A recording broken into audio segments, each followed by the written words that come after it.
season of CGL. This is just an absolute treat. These players are so damn good. The talent on these teams is undeniable. Everybody on every team right now is making plays. It's going to be an exciting start to the season, and it'll just get better from here on out. We're about to step to a whole new era of Overwatch esports.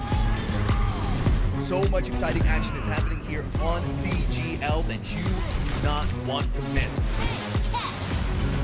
Look who's starting it all off. It's Raven. No one necessarily figure out what is the right way to go just yet. What a nice roll through from Peyton. He's just going to solidify everything from Mythos. Does come back, and Arsario gets the mech, but I don't need a mech. I'll kill 4 anyway. This is just a highlight reel for Arsario right now. They're making a statement in the EU Masters here. This patch is still incredibly fresh. There's so much to learn, so much to change about the way we play the game. NKC, but the shatter is colossal. Let's get it going. Trades keep coming through. Lores, you're going to be able to find these shots true. Idu on the overclock with 2. Here comes the Navlet immediately to back. Fine skills, slicing and dicing their way through 2-3. So back and forth.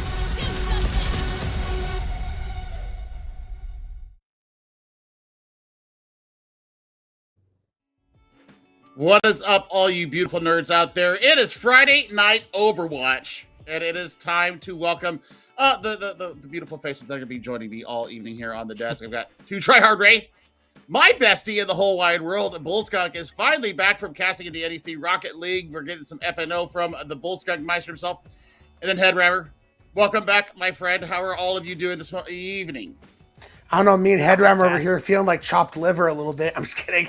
No, yeah, the sun, it's freaking killed me. What touching too much grass. Well, you see, that's why you don't touch grass, Headrammer. Yeah, I know you touch grass and you get burned. Why would you ever do that? Yeah, I'm a ginger. I know there you go, better. gamers. Do not touch grass. Touching grass is bad. Take it from us. CGL officially here recommends staying inside and playing games all day long. Yes. Screw the outside. I'm staying inside. Of course. Yeah. I mean, we've got we had one game kind of set up on the thing, but it kind of maybe time zones and daylight savings times exist. So we have kind of pivoted to our game now. We're gonna have BlackonJohn versus the Krillers tonight in an NA console open tier matchup. Everybody's chasing red team short bus. I mean, they're like light years ahead that way. We're down here back in the land of the mortals here with these 2 teams. But Jeff, I you know, we were kind of very adamant about this, and I want to get your thoughts on this. A new patch has dropped. Also found out that season 10 is going to be delayed by a week, so we don't get to play Venture.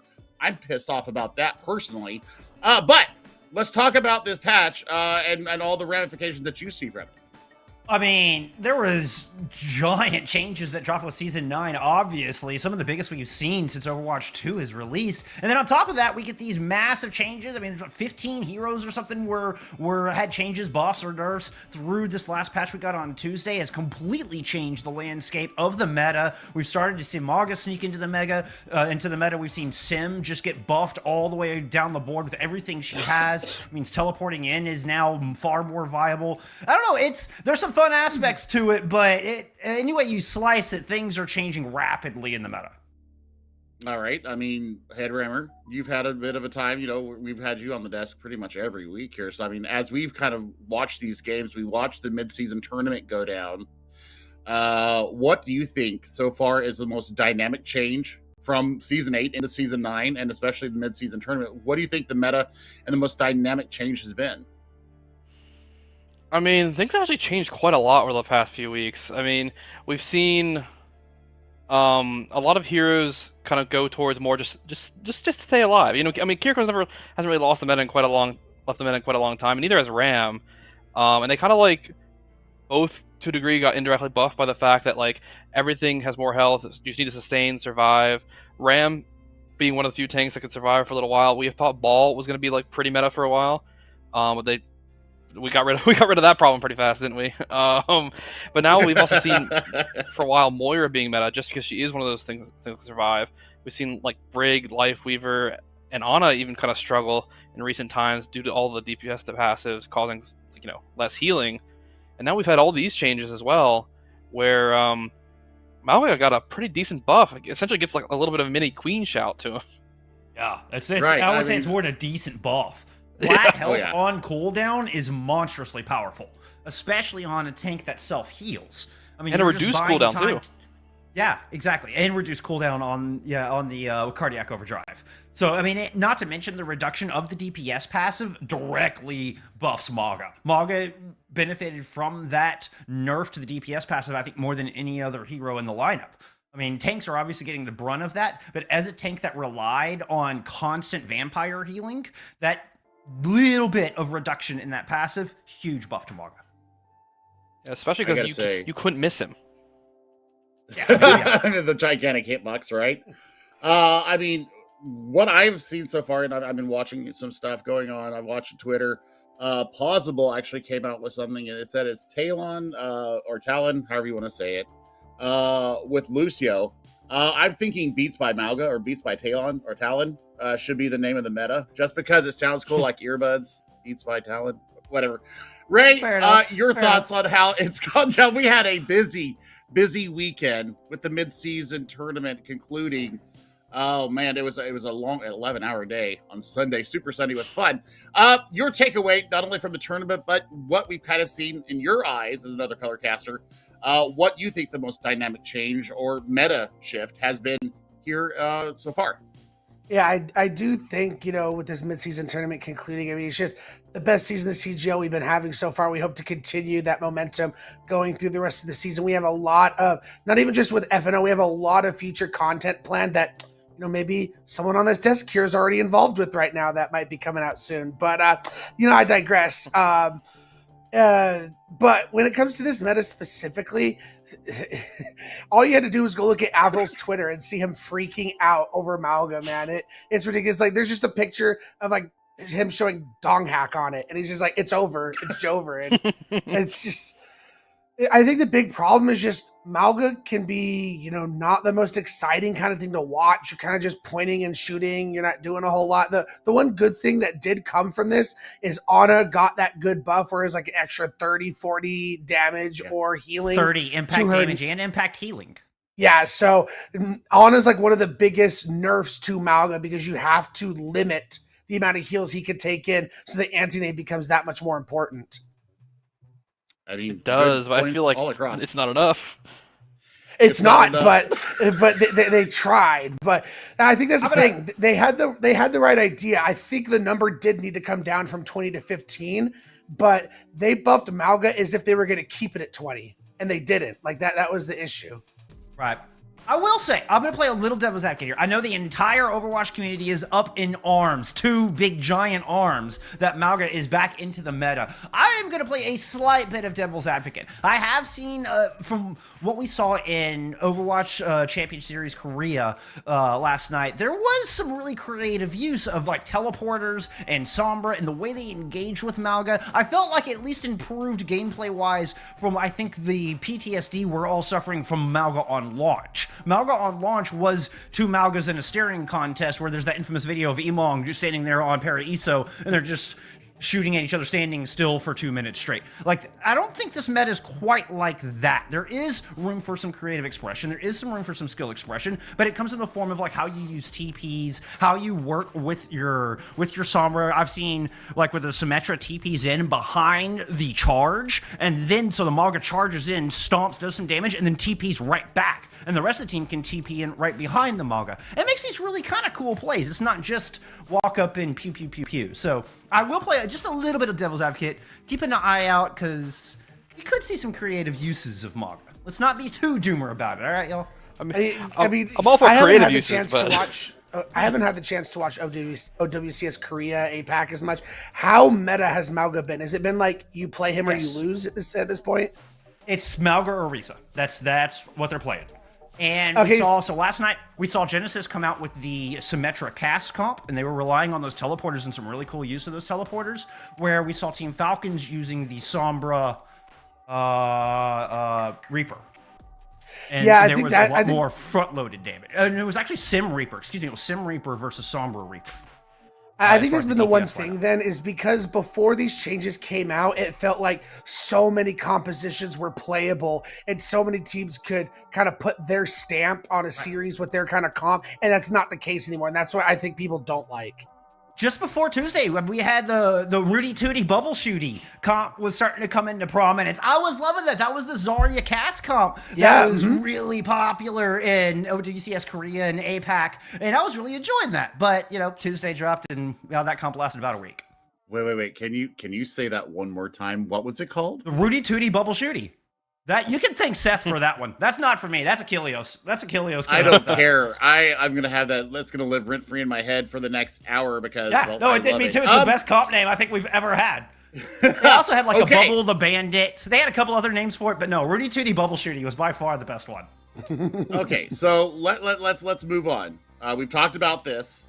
We've got where we think that the meta's kind of landed right now. I think Bram's still going to be in a very good spot. BT Dubs, just because Ramattra does exist, and you can pew all you want. I still think that a Nanolation will beat a Nano Cage fight most times out of 10, especially if you have the right positioning, if you have the right ability to get in and out of it. I've seen the Emong series where they find out if you can get out of the cage fight, and there are certain things that you can do to get out of a cage fight. Sim is one of them, by the way. You can teleport out. So we will see how this goes down. But now, The other thing, just to interject real quick, the other thing you can do is just EMP Yep. it. Hence why Sombra is. Yep. Well, let's take a look. We've got our teams ready to go. So we're gonna take a look at our standings here for the midseason, and we are now in the second half of season 13. Oh my word! I talked about Short Bus earlier. Heroes Party was the surprise coming through and getting into the grand finals. Had a very good run. But we're looking at seeds 4 and 5 here. 3-1 record versus 2-2. The map differential, I mean, that's a full game, yeah. So, I mean, that all checks out. But Susty Platypuses above them at 3-1. We know how good the Heroes Party can play. We know how good Short Bus is. Ray, let's talk about Krillers. Let's talk about this 3-1 team. I mean, they're sitting in 4th position. Not a bad place to be. They obviously want to jump up and get some room there. But I mean, eventually you're going to have to be able to take down the Heroes Party and or Short Bus to really make a big impact on the off season. Yeah, real quick, if I could ask Adam real quick, do you know how many teams from each of these divisions will make the playoffs? Not yet, no. It's Okay. We'll release that information probably after week 6. Okay, yeah, no problem. Okay, just curious. So I think that's going to make this matchup that much more important because of how close they are in the standings and how the rest of the division is currently doing. I don't think either of these teams have really gone up against some of the bad boys of the division yet. I don't think either of them have faced Heroes or Short Bus yet. So they got to get through this matchup, hopefully come out with the dub, and then they got to take that momentum and try and punch up to one of these teams and see how that goes. So I think we'll see with predictions later. I have my thoughts with who's going to win this series, but again, coming into the new meta, it's only been out since Tuesday. You've only had 2-3 days to really work out the kinks in this meta. I think we could be in for some scrappy team fights. All right. Well, I tell you what, I'm looking, through all the various data that Headrammer and the squad have put together on the website for us, and I'm looking at strength of schedule right now. And that is something that's kind of sticking out to me, is that Krillers actually has the strongest strength of schedule at 3.303. Or I'm sorry, BlackonJohn has 0.303. The Krillers actually have the lowest at 0.210 or 212. So, thinking about what I just talked about, Jeff, we're going to take a look at BlackonJohn. I mean, this is now, the team that is sitting at 2-2. This is their lineup here. We got Pyro, Zyref, Raw Dogger. I love that name. Spoon and Kylo. They're saying that Wrecking Ball is their preferred tank hero. I don't know if Wrecking Ball is going to be able to get the job done here, Jeff. I kind of want to. We're kind of throwing you on the spot here because you haven't been here. So I mean, give me your thoughts based upon what you see on the screen and all the various data that I've thrown your way. What do you think they need to do? I mean, it's going to come down to adaptability. I mean, I recognize these names. It's been a while since I've cast this squad. I think it was probably season 12 last time I cast this squad. But I mean, there are some standout names here. I mean, Pyro is one. Pyro and Zyref really stand out to me. So I think, you know, the DPS line being able to hold up and see if they live up to the excellence that you know, is kind of poking at the back of my gray matter here. But another thing is, I mean, just past what could they do to win, I think the stakes and the importance of this win cannot be understated. I mean, sitting at 2-2 with their opponent directly above them in the standings at 3-1, a win from BlackonJohn here could flip the script on that. And I mean, it feels like they're right, you know, that 4-5 mark. I mean, it feels like the cutoff line, you know, is going to be somewhere in there. So this match for BlackonJohn versus Krillers, I think is going to be really indicative of who might make it into that postseason versus who gets left behind. And if BlackonJohn can step up and take down 3-1 Krillers today, they're looking good for the back half of the season. Agreed. You know, the other thing here is that if we do see a BlackonJohn win here, they could potentially go from third up or fourth or fifth up into that third position. I know numbers, and I know that they were in sequential order there, but I got them kind of mixed up. I want to see that. I always root for the underdog, regardless of what's going on. I generally root for the underdog. I think the BlackonJohn, you know, Zyref is somebody that I remember from casting the past couple seasons. If I remember, they have a pretty good Tracer too. So Tracer's still very good right now. But now we'll take a look over at the Krillers lineup. And, well, we've got some names here that I have remembered from many, many days gone past. Sulji is one of them. Boostiorio is one of them as well. So, I mean, Headrammer, you're pretty familiar with a lot of these names here. Also, they have kind of a weird logo. I'm kind of scared and excited all at the same time. But I mean, tell me what your thoughts are on this squad, and you know, what do they need to do today to secure the dub? I mean, like you said, many players have been playing in CGL for quite a while. You got Wavy Creature, I'm ready. Like, I played on a team for a little while with Wavy Creature. Always a wonderful teammate, great to work with, and wouldn't hesitate to do that again. I think I don't really know if the Reinhardt's going to be. I know Reinhardt got a buff, like Reinhardt plus play, but I think Reinhardt is not going to be the play, to be honest. I think if this team wants to go in, I feel like they do probably have to stick with this meta, but they do have everyone on their team that can fit the roles needed. Play it. Wavy Creature does play a really good Sombra, and I'm sure Segoli, I'm so terrible at saying that name, to be honest, can play the role needed. I know I'm ready, can play Kiri. This team does have everything to do they need to play the meta. I think as long as they pray to their Kriller god up there and is their logo, I think they pay for the extra powers. I think it should be more than good enough. All right. So I mean, we got the lineup set up here. We kind of know what we want to expect from these two teams. I mean, I'm looking to see if Malga is going to be heavily favored right here, especially on the console. I mean, I think that console sometimes does their own thing, and I've noticed that across the years. That they don't necessarily become meta slaves. Sometimes they do, but not all the time. So I think that Reinhardt on the sticks could actually be fantastic, especially with that extra armor. I think every time they go to mess with the Crusader, it's always, give him more armor, yeah, and that's what they do, and it makes them even more viable. So we're gonna see if that actually goes down. But we have another kind of fun day going on. So yeah, it's time for the games of the week. We've actually got two of them today. And Bullskunk, our newest desk member here, joining us here, has come up with the first one. I'm gonna let you set it up. Tell us what the name of the game is and what the premise behind it is. Oh, it's pretty simple. This game is called Name That Sound. And what it is we are going to play a sound for you. All of our three contestants, namely Billy, Ray, and Headrammer, will write down what they think the answer is so we don't have any copying of each other's homework here. And we'll see if you can figure it out. These are all sounds taken from Overwatch, obviously. There's a theme, I will say. So understanding the theme could lead you to further answers, could help you with some clues. I don't know how well this is. I don't know. We'll see. I'm kind of flying by the seat of my pants here. I gotta find a pin. I don't know if these are going to be impossible or just way too easy. It could be either extreme. We gotta wait on Billy to find a pin. I told him to get a pin before we went live, friends. All right, I'm just saying. I prepped them. They knew that they needed pen and paper here. Listen, I got a one. pin now. All right.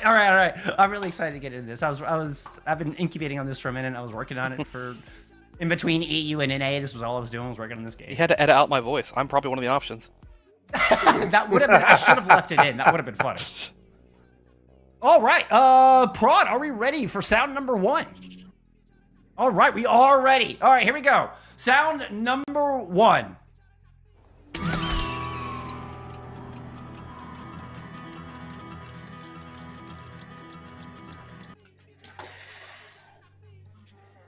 Answer's locked in. What do we got? Billy. Yep, we are starting easy. We are, yes. All right, 1 point across the board. 1 point across the board. Very good. Very good. All right, so we kind of get the theme here. You kind of understand what's, well, not the theme, but you get the gist of the game. You get what's going on. You see my atrocious handwriting. Billy, I think you gotta wait though to show them until we're reveal. Yes. Wait until I give you the word and then reveal. Very well. All right. Very well. Let's get to sound number 2. Prod.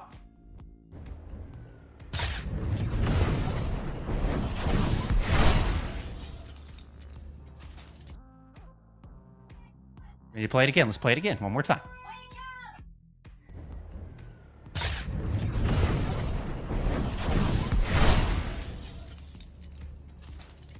Ooh, I'm already locked in. I'm ready for this one. Digging deep.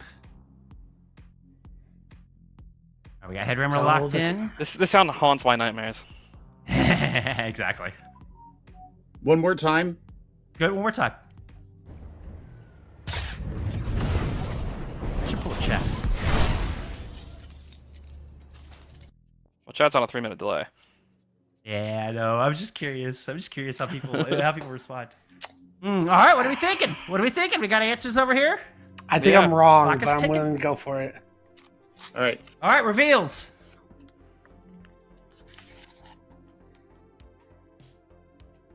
Big pin. Ooh, what's this one? What has he got there? Oh, Doomfist jump. Okay, and then in the end, Headrammer got it right. It is the Wrecking Ball Pile Driver. Wrecking Ball Pile Driver. I tried to leave the grapple sound in the beginning to give you that clue. Oh yeah, the second I heard that, I knew the character it was. Yep. All right. Headrammer up. Let's go. Sound number 3.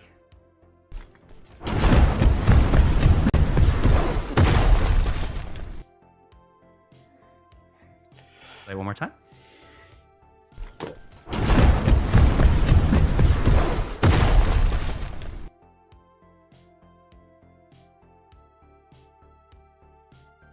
What are we thinking? It's a bit of a long one.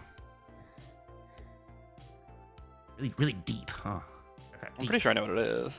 As for the I think exact so, name, too. I can describe exactly what it is, but. Oh, yeah, no, I don't need the exact name. Oh, That's okay. fine. As long as you know Okay, what the yeah. All right. I think I got all right, it. we locked in. Sounds like Headrammer's locked in. I see a smile on Billy's face. That looks locked in. You ready? Let's do it. Reveal.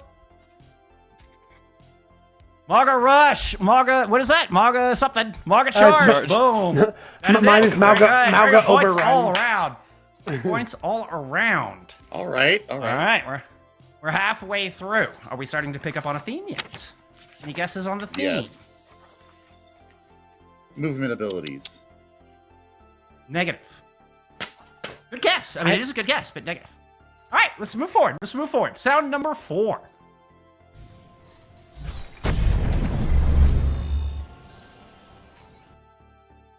By the way, I know the theme. Oh yeah. I need to hear this one again. I'm certain this Yeah, is yeah. related. I'm certain this theme is related to Cowboy Bebop. Could be a good guess. This one's actually a little tougher than I anticipated. One more time. Okay, Ray is correct. Your theme is Cowboy Bebop. Oh. Ichino Sankai. What do we got? What are we thinking? Gonna go. I don't know. I So went for one more time. Oh, okay. Whoa. We said what we were thinking, so I'm putting up. No, you're right. I'm sorry. But same Z. Alex, same Z. Yeah, that's Don't actually wanna what I hear- had written down. All right. Oh, y'all are so ridiculously close. I almost want to give you half points. That's Was it the EMP one? That's EMP. I was going back and forth between the two. It didn't sound like EMP to me. It had Yeah, it some didn't freaking sound like bass to EMP it. to me. Yeah. Nope, that's EMP without the voice line. That's EMP without Alright. the voice line. And you get the Yes, the those only meow meow. the really the only hint on that subtle. The back half of that, it's making these little like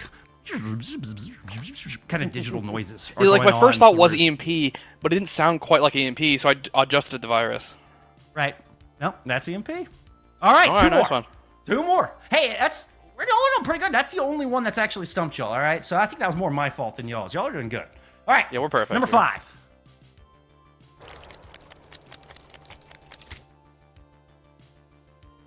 Oh, I got it. I got it. Ooh, Ray's locked in. Let's play it one more time.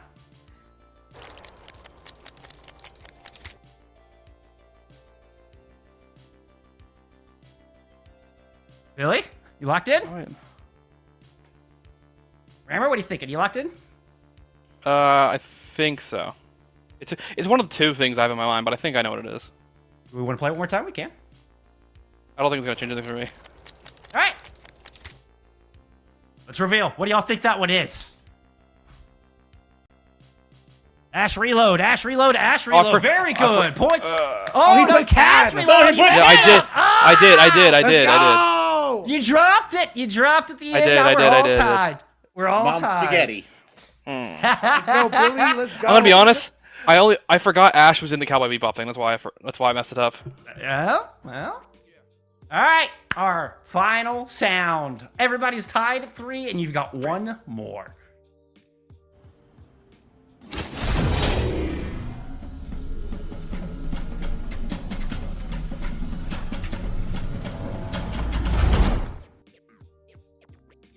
That's an interesting sound. Isn't it, though? I saved it for last.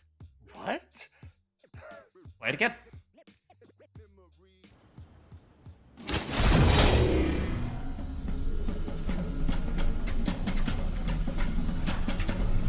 If I somehow get this, I'm gonna just call myself a genius. Oh, this one's fun. This would actually surprise me, too, when I was recording it. One final time, and we're going to lock them in.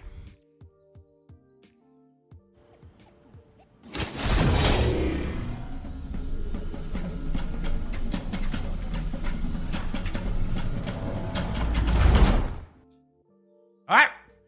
Lock it in. What do we got? Billy. Cage fight. What do you I just got, put Ray? Bob because I wasn't sure. Bob on the end. What'd you put? You put adaptive shields. That is a point for Billy in the victory. 2 Nice. Billy. That was Dang. cage fight. That's what cage Plus- fight sounds like. That's cage fight. Yeah. Dang. The All hit, right. the hit was the tiki music in the background. Yep. Exactly. Do. But that's part of the fight. That's part of the Oh, okay. ultimate. Interesting. Yeah. I had no idea. Yeah, I didn't realize the tiki music was there Tiki either. music Honestly, until I major recorded paid it. off. That was fun. I like that. That was name that sound. Thank y'all. Thank y'all for participating. All right, time to make I finally win a now. game for once. Holy crap! This is what I have. We when I can get we can to change that really quickly. Don't worry. Well, Mr. Hippie, The- do we want to do second game or are we going to throw to the game? All right. Well, now it's time for Pain, as it's guess where we're at. Oh my No, God, what map is that? I Yeah. hate this game so much. Pull up your buzzers. Pull up your buzzers. I'm in the buzzer. Wait, where's Oh, my I gotta buzzer? get my buzzer. It's pinned It's pinned in pinned in pinned in live channel. one if you need it. Yeah. Roger yeah. that. Also, Billy isn't here twice. At least he was at one point. I don't know why that is. So I just need to say for all you guys listening out there, we were literally asked before this, do you want to feel good or feel bad first? And Billy's like, I want to feel good first. And he won the game. So that is It worked out. perfectly. Okay. Bull. All right, everyone's in here. Hippie, can you throw it to me here, full screen? I'm gonna do what map is that? He's got Nope, he's got one part of his forehead sunburned. Yeah, You it's got so me true. beat, man. I don't have a card. That's cheating. Alrighty, ready for what map is that? We always gotta do our little 3D spin here. Yes. All right. Wow. Graphics is your passion. What map Graphic is design that? your passion. As a reminder, a few reminder of the stuff rules in general. Obviously, I'll look at the buzzer here in a second, but it can be any single map that exists in Overwatch. If it's a control point, you have to tell me what point of control point it is. Okay. Heard. So what map is that? He's I will on the diabolical. buzzers. Okay, the buzzer's unlocked. Okay. Yeah, it's unlocked now.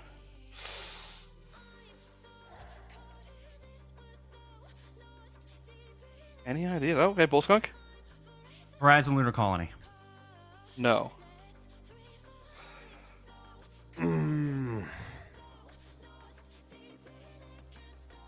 I figure you guys always, you're incredibly smart individuals. So I upped the difficulty on a few of them. Any thoughts? Billy?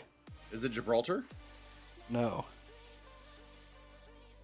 Right? Okay, I don't know why this came to my head when I saw this, but for some reason I'm thinking Dorado. You are wrong. Dang. All right, here. That was actually my first thought too. Well, you see, fortunately for y'all, it is the practice range. Oh my! Oh my! Oh my! Ironically, it's like the I've never one been room there. in the practice range I don't go in. Yeah, exactly. No one ever goes up there.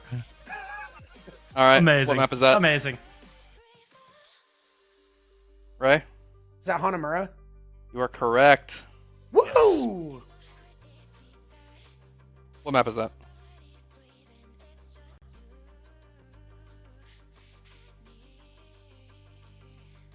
Bullskunk? Not market? It is not. I think that was actually a really good guess. Billy, Ray? Is it Gardens? It is not. Ray? I don't know. Is it Rialto? It is not. Oh, there's 3 already. Guess what? It's also Hanamura. Oh, it's the okay. That's good. Oh, that's Inside good the one. spawn. Yeah, Yeah. I would. Yeah, that's good. What Well, map it's been is so long since I've sat in the spawn of Hanamura. I had an initial guess, but I feel like it's bait. that? I would never beat you guys. Yeah, right. You baited Sam so many times the other week. It worked so well. He went for every single one of them. What map is it, guys? With this nice little blue sky, these clouds. Billy? It's Numbani?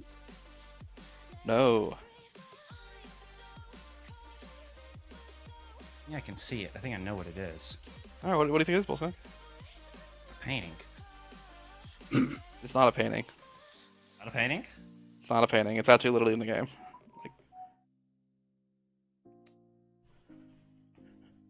That is the map it's from. Interesting. Okay. Ray? Is it Junkertown? No.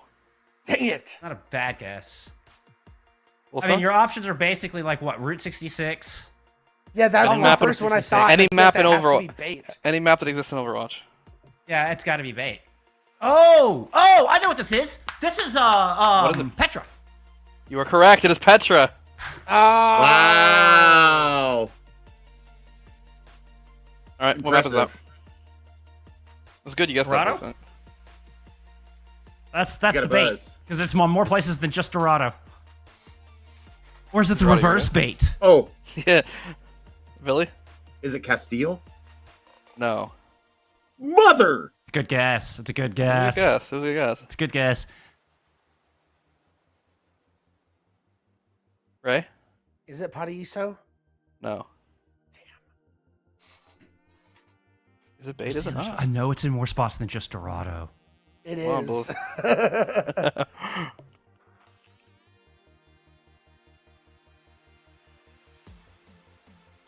All right, 5 seconds, Bullskunk. 5, 4, 3, 2. Yeah, yes. Midtown. No, it's Hollywood. Hollywood. Damn it. I knew it was. I see it. Like yes. It's under the. Yes. I knew that. I knew that one. You guys That's should get crap. this one. That's- What map's that? That's Nepal Sanctum. No, it's not. It's Well, you just made a Sanct- guess, sir. Oh, I don't. I think that I don't actually is know. Sanctum. Is that your It answer? is Sanctum. I can't tell anymore. Yeah. yeah, Yeah. it is, That's yes. Nepal Sanctum. Yeah. Yeah, yeah. All right, what map's that? HLC. Yeah. Well, Billy buzzed first. Billy, what are you saying? It's Horizon Lunar Colony. Incorrect. It's every single map in the game. It's looking at Earth.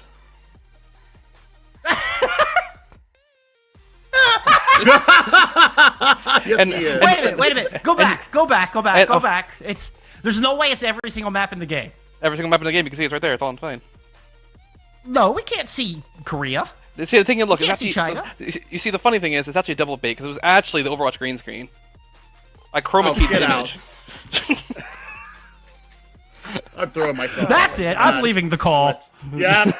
Throw myself. Okay, That's okay. it. That- Okay. What map is that? Oh, Wait, what? All right, Billy. that's Paraíso. You are correct. Very nice. Yeah. All right, I got two very more for you, then we're nice. done. Okay. What map's that? It's also Paradiso, isn't it? Is it? Does he have his Think buzzer so. on? He has his buzzer on, but he's not here. using it. Wilson, what is I'm it? sorry. I forget the fucking buzzer. All right. I'm sorry. Language. Well, All right. Cancelled. Play the cancel button. Cancelled. I'm What- still what are going you saying, man? Paradiso. Well, you were wrong. You're wrong.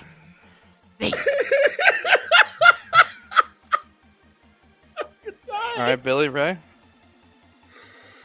Oh, poop. No, I recognize this one.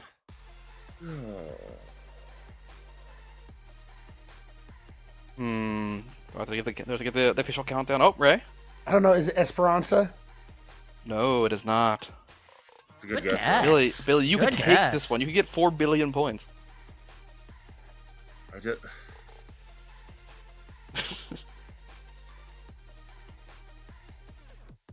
Billy, I'm gonna have to get the countdown. 5, 4, 3, 2, I don't 1. You got a guess? I'll just throw. I don't know. Lou? King's Row out there. Kings Row. I don't know about that one. Boltzmann, did you end up knowing the answer? Is this the deathmatch map, the Castillo? No, it's Havana, guys. Oh, it's Havana. Oh. I knew I recognized that painting. All right, final one. What map is that? Temple of Ray? Anubis. Temple of Anubis. You were correct, Ray. Ray gets The that point. buzzer. The buzzer. All right. What's our final scores? Maybe. All right, question has no idea. So I think Jeff took it. No Think way. so? I think Jeff took it, honestly. All right, congratulations, Bulls, on your first What Map Is That victory. Hey! Also, the first time I've ever dropped an F-bomb on broadcast, so there you go. First. Wow. Well, we've got just one little bit of stuff to go here. Oh, it's always my favorite time of the night to decide who is going to come out on top as far as predicting the winner. We have a limited sample size here, but this is how we are looking. Alex and I are the balded brains of the group here, and I've gone 3-1 for BlackonJohn, and he's gone 3-2. And then Bullskunk and 2 Try Hard Ray, they've gone both 3-1 for Krillers. I mean, High you're five. going with the High higher five. seed. Other way. High five. Other way. Oh gosh. Wow. This is almost as good as Custa and Johnny trying to shake each other's hands. Yeah, on the green that's screen. about right. That's got that energy right there. Let's take a look and see what Joker and Sam have decided that their predictions are going to be. Okay. And they both decided 3-0 Krillers. They were talking some smack in our live channel. So, you know what? Without further ado, let's watch them fall flat on their faces as BOJ is going to take the win here. Here's your casters for the night. Joker's ransom. So have Datum. Gentlemen, take it away. I don't know who you're talking about Yeah. falling on their faces. Yeah. Billy, you're going to be the one eating your words after this match. I don't know what to tell you here. This is going to be a clean match for Krillers here. Yeah, I mean, when you look at, and they just covered it, but like when you look at them, they're 3-1, they're in the top. Like, yeah, everything's still kind of close, but they have the toughest strength of schedule. They've already played a bunch of hard teams. You know, they are iron forged and tested here. So it's like, come on. Like, BlackonJohn has had a tough set of matchups, admittingly, but their schedule was a little a little weird in some ways. So if anything, this will be a great test for BlackonJohn in a lot of ways. It really will. It really will be. I'm really excited actually to see how they take this match up, even though we did give that 3-0 to Krillers here. And, well, we've got our first map with our map pool for Stage 2, and this is going to be an interesting one, if to say the least. We are going to be headed out to Oasis to start things off here, in which I don't mind Oasis, but then we head into Paraiso, New Junk City. You were dunking. You were dunking on this. Look, I like New Queen Street. Okay, yeah. Like, admittingly, like, I know if you're in this week, you're probably dreading it. Like, Joker's got the right feeling. But look, I think Paraiso, New Junk City, when it comes to, you know, later in the season, like, you got to know how to play these maps. You got to have your plans for these. So, like, you might as well get used to them now because you're still going to have to play them. Someone's going to counterpick you on them down the road. But Oasis, one of everybody's favorite standby. If you're not playing, you know, Lijiang Tower, you're probably going to Oasis. So everybody's at least a little relieved to hear for now. I actually really like Samoa, and I would wish we played Samoa more. Personally, yeah. I mean, especially it's still very fresh, right? Like, especially just saying with Maga, like they said, coming back into, you know, everybody's viewpoint, what a better time to introduce this back into the pool and get everybody into the rotations of it, right? Like, getting everybody used to it. If you're, especially when you look at, you know, as we talked about, Sim, Maga, all these key parts to these control maps coming in, there's no reason not to. I know, look, Resident Sleeper, I get it. Resident Sleeper Maga. Resident Maga here, I get it. But, like, as it stands, you know. Yeah, wait, they might be huge. They're saying right. agree, no Maga No in Maga. chat. Oh my We'll goodness. see what they do with this. We'll see. But, like, I still think it's not going to matter. I still think it's going to be really interesting to see because, like, Maga has kind of come up in that. But there's still, like the Des said, you know, it's going to come down to a lot of what do these tanks want to do and how do they want to deal with it because, you know, Maga is, you know, the name of the game is sustainability, right? Maga, Orisa, Ramatra, these are all tanks that have a means for themselves to stay up longer, to get the healing, to play the angles, and to get their team enabled to kind of soak that damage and go through. So, I mean, yeah, with the new patch, we're still learning a lot of things, but I wouldn't get your hopes too far up, Joker. Yeah. Maga. Grumble. Look, nobody. Look, I think this is the epitome of it makes sense to. This is the epitome of high quality Overwatch, though, right? Is it may not be the most fun to play, it may not be the most exciting or interesting to play, but you have to play what's best. And if, you know, in scrims you find out Maga is just the best, and it's easier to, you know, Maga rush and like double, you know, hyper rush people with like Sim, Maga, and Lucio, you gotta do it, Joker. You just gotta. Yeah.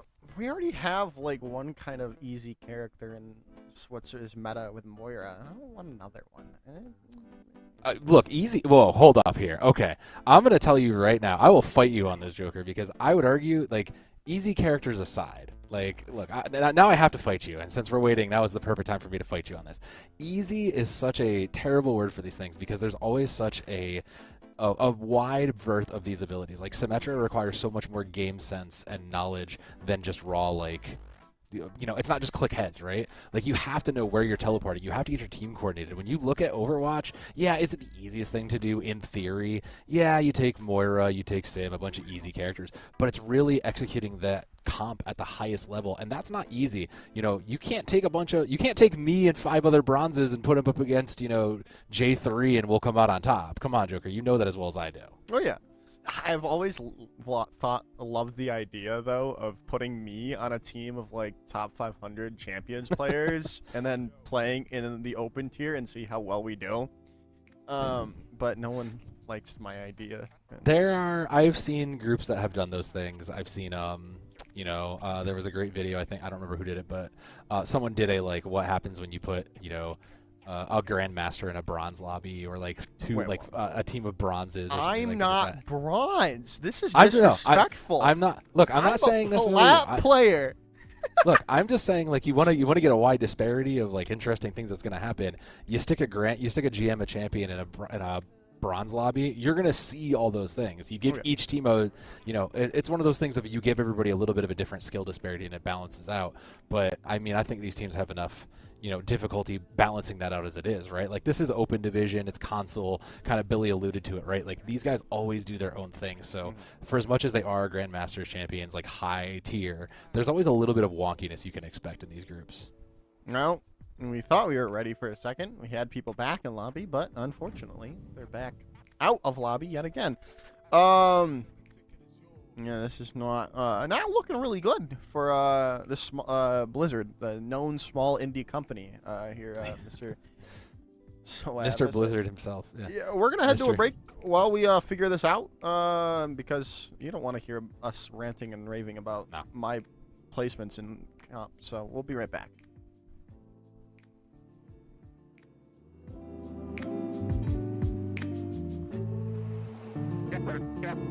Cash and the ticket is yours.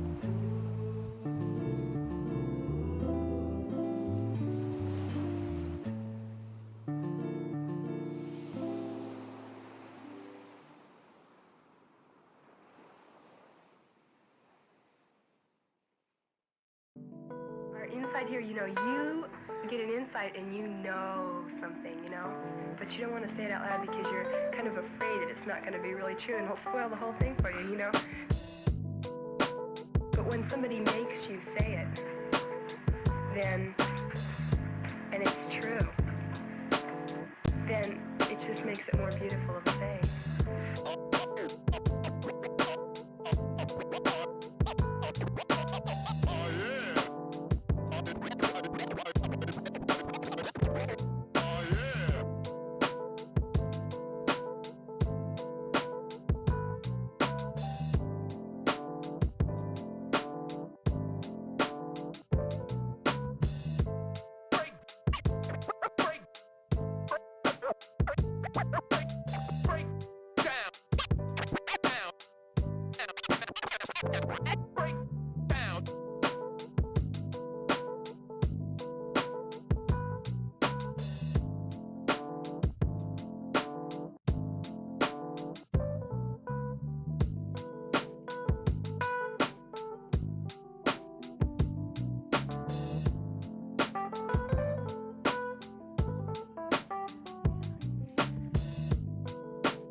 All right, everyone. It looks like we have our lobby set up and ready to go. We have, I believe, a substitution coming in for Krillers. Yeah, Pizza Hut is coming in for them because Wavy Creatures PS5 or whatever is just not cooperating with them right now.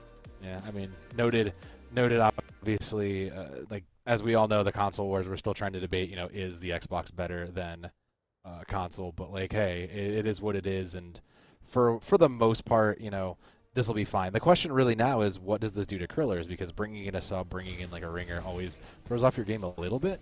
So it'll be very interesting to see what happens and how easily they can slot into the team comp here. And it looks like with a Mei Bastion, we're just back to basics and fundamentals. What? And Mei, you want to talk, look, Joker, you talk about your low skill heroes. Mei is arguably falls into that as well. But there is there's Reinhardt.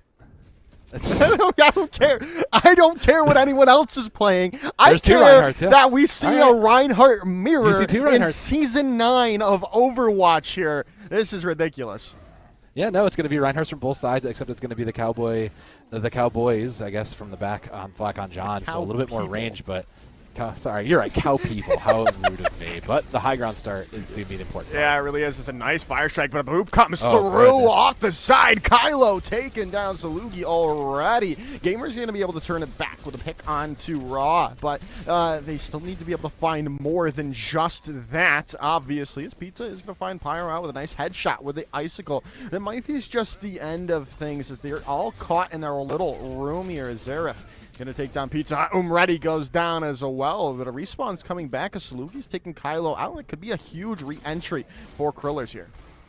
Yeah, they're going to try to push it just a touch this here, but they stepped off, so now it's time to just get out and reset. There's no point to take that. You're just going to feed the ult charge here, so Salugi needs to get out and just re-get to this full 5. Yeah, really. Well, hopefully that'll help them out. But they've got their respawns back, and now they're trying to push up to this high ground, take away that positioning. But Boosterio has already been taken down. And, well, man, look at that. It looks like everything's working for BlackonJohn right now, but maybe not with Gamer finding two. Deadeye's going to come through, and it's going to take down two. Xerath's just going crazy on the Cassidy right now. And they are already holding strong up to 35%. It's really interesting because there's a lot more burst damage out of the Kriller side with this Bastion, but Bastion still just can get easily run over by the opposing side, throw in the Ash Fire to really kind of control these small spaces that they end up in. And the Kriller's positioning in their entries, they're going to force this again. I really don't like it. I kind of wish they would just, you know, find a way under and force them off this high ground, because coming into a window is not going to do enough to push in this, especially when Raw Dogger is holding on to the Shatter, and there's little in the way of it. Yeah, except if they can block it up here, and the Shatter is, in fact, going to be blocked up now with the Amp Matrix being invested. Forcing them away from the high ground is huge. Blizzard's been built up, throwing it onto the point, but it might just not have found anyone. But still, the picks are going and traded in and out. Anyone's point at the moment still, but Raw Dog are still going to be able to find picks and find damage with the hammer, and then the follow-up from the rest of the team is there. BlackonJohn holding strong, 82% and counting. I'm not sure where that Blizzard was looking to do. I think it was trying to cut off the Cassidy, but it doesn't seem like it's going to work, and that would be BlackonJohn just setting up from. They'll use this information for the Kriller side to find out where they are, maybe just try to get a road to this, but I don't even think they'll necessarily get a touch. This sound barrier from Kylo is probably going to be the difference maker here. Shatter is going to come through. The touch needs to be there, and they get it, and Amp Matrix is out, though, and it's just a shooting range now for Pyro, looking for everyone. Deadeye coming in from Xerath, and that's going to take down Ready, but they are able to take Raw Dogger out of the fight, but again, it just doesn't seem possible for Krillers to really take this fight, take this round as everything's going their way. But now with the sound barrier coming in, but Salugi still taken out through all of that overhealth as BlackonJohn take round number 1.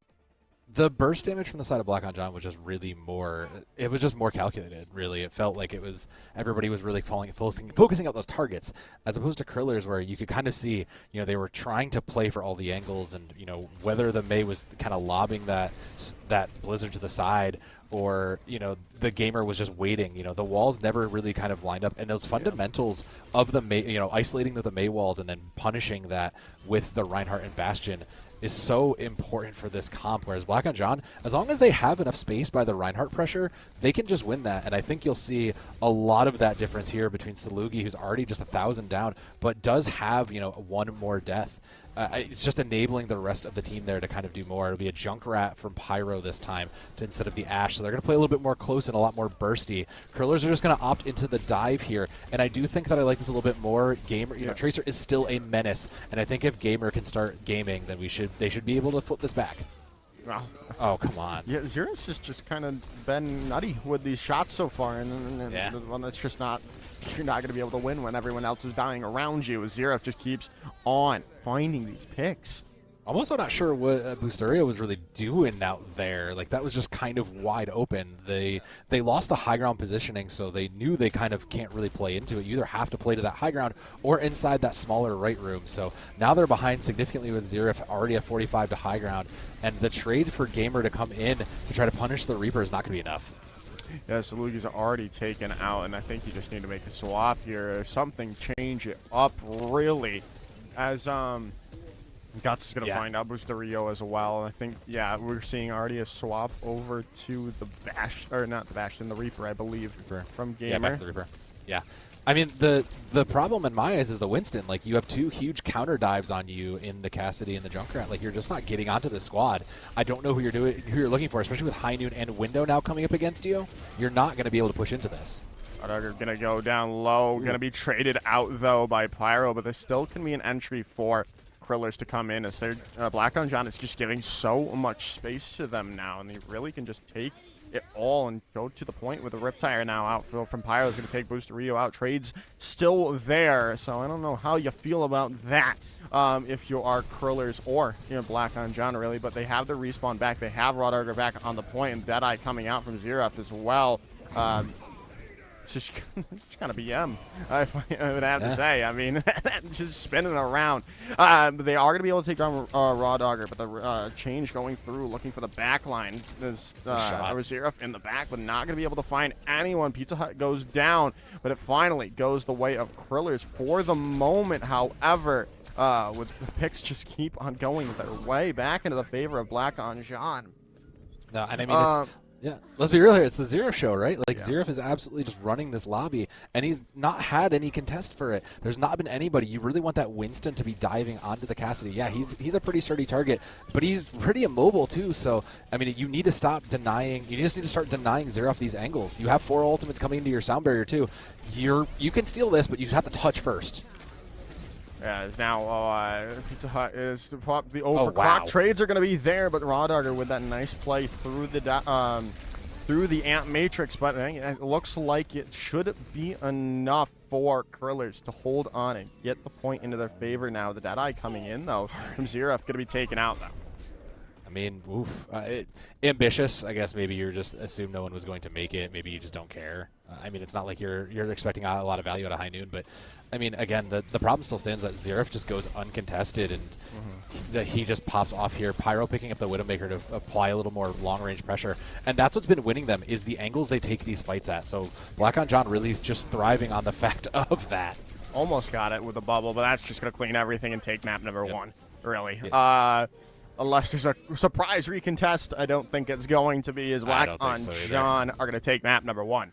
Yeah, I mean, hey, Joker, we're already wrong, and I guess we can eat our hats now because BlackonJohn looking pretty good here, all things considered, and a lot of it is off the back of Zeref there, who showing off that beautiful new skin. I mean, hard not to. Raw Dogger, is also a key part of this, though, right? Like, you need this Rhine to take space to present the angles for your Cassidy to have that. And, you wanted to see the Reinhardt. You love to see the Reinhardt prowess exist. And at this level of the game, there's nothing more perfect, if not a Reinhardt that defends well for his team. Yeah, no, definitely. Like you said, this is just the Zeref show right now. And until Krillers can deal with Zeref, this is going to be a 3-0 in the opposite fashion. Yeah, I mean, they had the right pieces, it looks like. Like, you can see the dive is the right angle for it, but the problem is that everything around Zeref was unfortunately just playing into his favor, right? Like, the Junkrat is such a powerful anti-dive tool. Yeah, he's kind of janky, he's kind of cheesy, but when you look at how do you defer a Winston, how do you defer a ball, it's the easiest way. Lucia was always there, and Baptiste with that extra lamp and the healing on command is just so strong. And I mean, 9,000 for Zeref, literally almost more than both of the opposite DPS. Like, it's just impressive. 29 and 2 deaths means that they are defending Zeref because they know he's carrying. They know he's putting in all the work right now, and you can see it across the board. I mean, it's just wild. And I think the other thing worth noticing there is Kylo versus Bustario. Bustario has been caught out so many times, unfortunately. 10 deaths is the stat that I'm looking at. The healing's pretty close, but like 10 deaths to 10. You're not even trading. You're barely trading 1-to-1 there. And that, to me, just kind of feels like we're being a little bit of a silly goose in a lot of ways. Yeah, that's not good at all. Not good at all. Hopefully, I do see our lobby now. Wavy Creature is back in the lobby. Okay.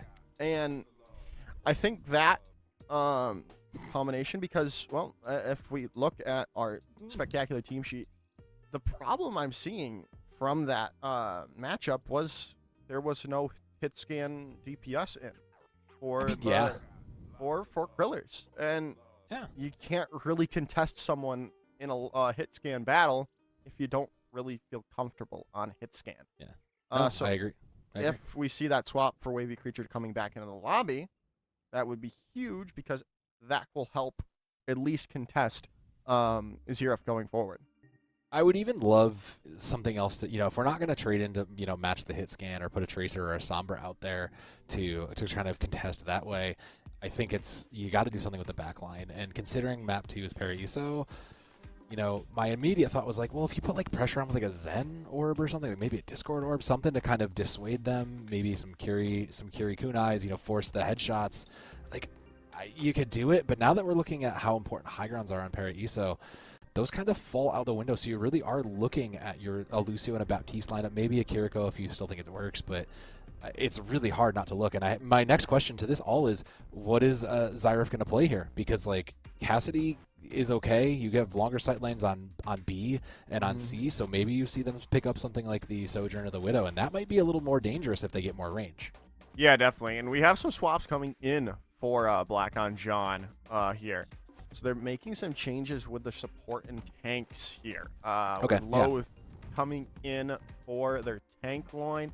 Which, I mean, they like. Or wait, okay, they are the tank player. I was like, yeah, they are tank. Why are they putting their Ashe player in? But no, Loath is their Diva player for this roster. And then Spoon's coming in as well. And as the picture does suggest, their Kiriko player. Yeah, I mean, this makes sense. Like I said, you know, when you need to manage high grounds, two of the heroes that can do that effectively well are Diva and Kiriko. Kiriko with that teleport makes her so mobile and able to kind of get around wherever she wants, and Diva is so speedy and that's been the thing she does. She's fast, she gets in faces, and she can defend high grounds. That has been her staple since 1, and she continues to be a pillar of that defensive dive comp here in Overwatch 2. So, I mean, they make total sense to me. The question is, what are Krillers do to going to make the change? They are going to bring in a wavy creature. So yeah, like you said, if that gives them a hit scan option, it is significantly better. But it looks like Gamer will be picking up that hit scan option. Wavy creature going to pick up the Echo, and they're going to kind of match across from that so far. I think the Diva is the better choice. I think just all things considered for here, Echo is still very, very strong. Yeah, it took a little hits, but I do think that like 3 of these 5 make total sense. The pocket is good. I don't really think it holds out for long for Ashe, but I do think like if you're gonna play this Ashe and you're gonna try to put the focus on your DPS, you have to do it. BlackonJohn, they are gonna go into the Doomfist, so a little bit more sustained, a little bit more disrupt. They think they are gonna try to read this as more of a try to play for the space, try to play for the high ground angles for this going to it. And I think that's a good option. It also keeps Zyref covered in the air and pressure off of him to continue just to do the thing he's done well in map 1. I'm just confused with the role selection though. Do they think they have this in the bag? Like, are they like what's going on here? Why are they all off rolling besides Zyref? And Spoon, I'm just so confused. Why are we doing this? As it's already not boding well for them because Wavy Creatures have already found Kylo out of the fight, and I mean, they're all playing very split. They're not really playing together, and I mean, you can do that with the comp that they're running, but it's just not gonna work out for you because they've already found their first percentage on the point, and they're gonna find Pyro as well, and look to continuing this capture up their way. Yeah, I don't really have much analysis for this because you kind of nailed it. Like, this feels odd. This feels like we got split and caught out and we were going to try something in particular here.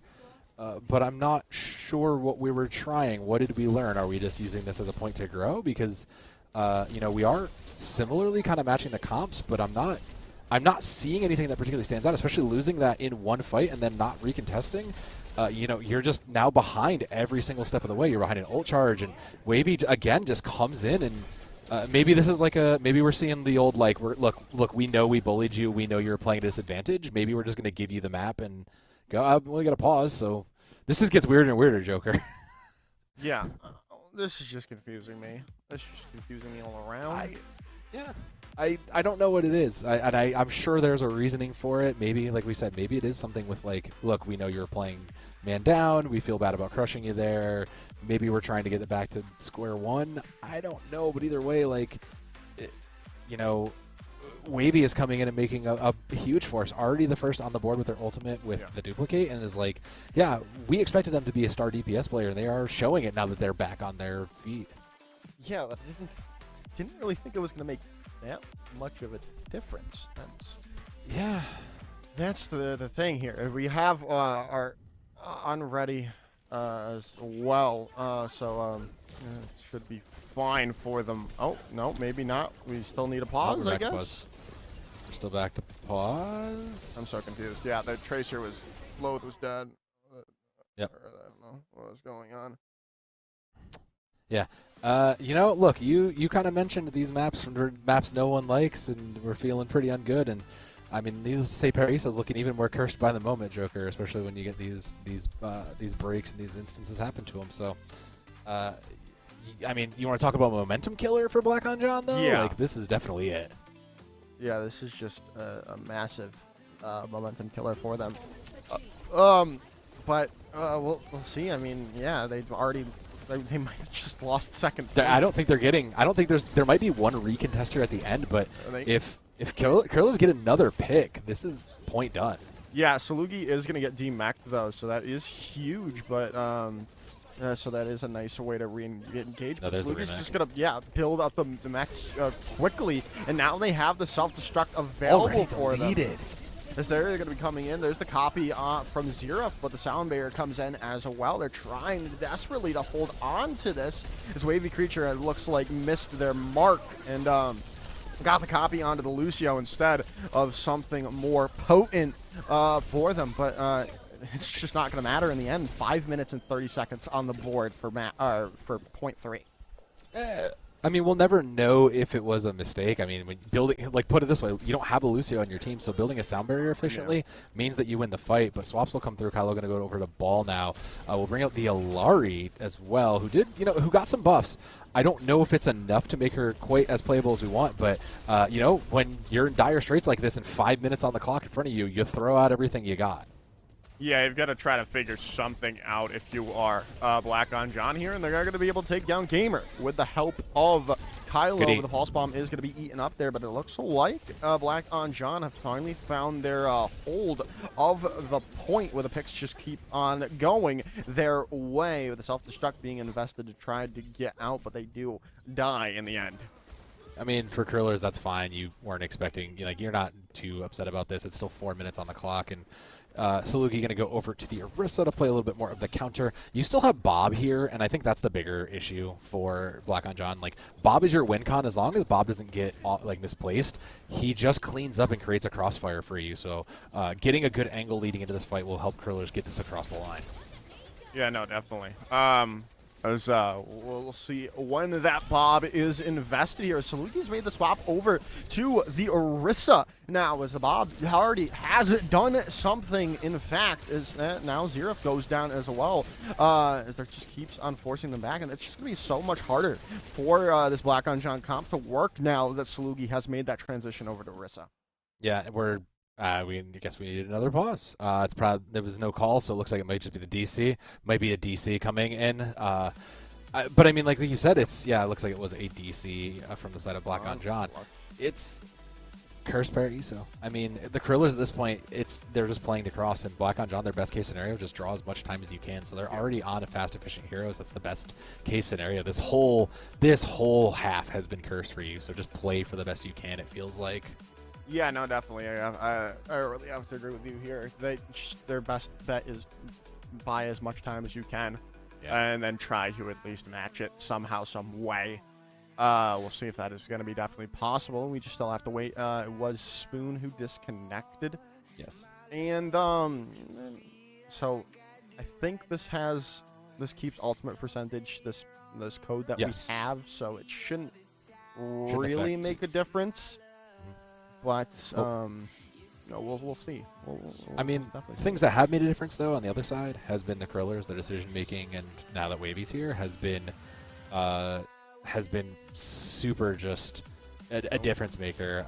We're seeing some things coming in here, and I hope we don't have to look towards that. But I want to say that the Krillers, it's a whole different team. Like quite recently, for the millions of reasons that are happening, but.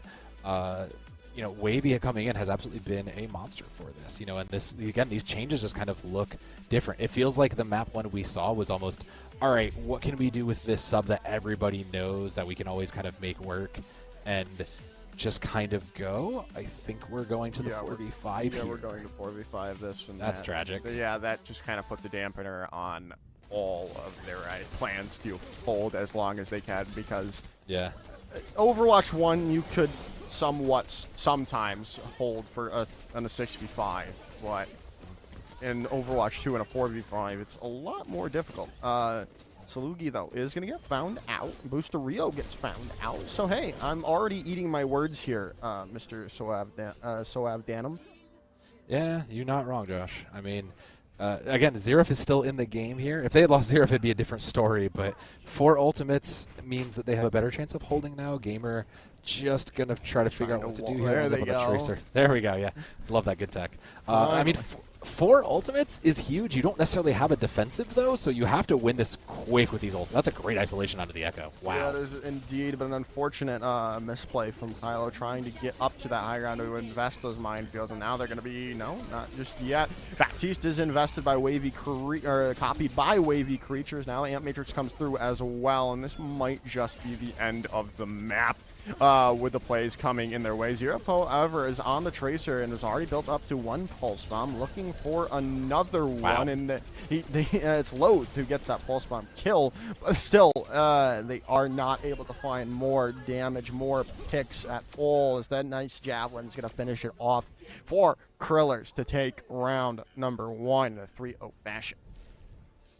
I mean, look, week 6, like, everybody's kind of in a weird spot. We just finished the hype of the mid-season tournament. Like, of course we're going to have these weird things happen. And for BlackonJohn to come into this map after dominating, arguably, the first map, it just leaves this match in a such more unpredictable state. You know, these teams are 3-1 for BlackonJohn and 2-2 for Krillers. And we were wondering, because there's still, any kind of a toss-up depending on what happens with this map.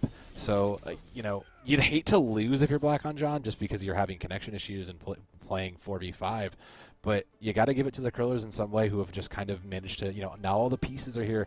They're looking like a full-on team, and I mean, do the stats even really make a difference at this point? Because half of this is Spoon hasn't been here, it's kind of really hard when you're playing man down. I can sit here and talk about Gamer and Wavy absolutely coming up huge with 14, but I mean, the bigger story to all this is just that they're playing man down. Yeah, it really is. Now we'll see how if I'm very interested. I feel like BlackonJohn is making the best look at really trying to make things happen. I kind of agree with you. I think Joker. I think if you are BlackonJohn, it's desperate times, and you have to pull out the Mauga here because he's just higher sustain. Yeah. I think you just have to break the pact and pull out the Mauga. Mauga or Junker Queen, just something to keep sustain going. Even a Roadhog if you really want to feel spicy. I would take the Roadhog, yeah. I would take the Roadhog here. But I think you need like that sustain on the tank. But we'll see. Wavy Creature on the Torbjorn is going to be a little bit difficult for Xerath to find some good value here, depending on where the turret is placed.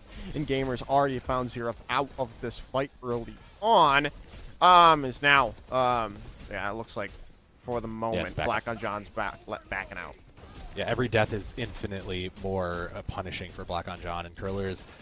They know they can play back. They can play and force them into this smaller window. And the pick on the Gamer is huge for Xerath, so that's 2. They might be able to take this here if they push aggressively.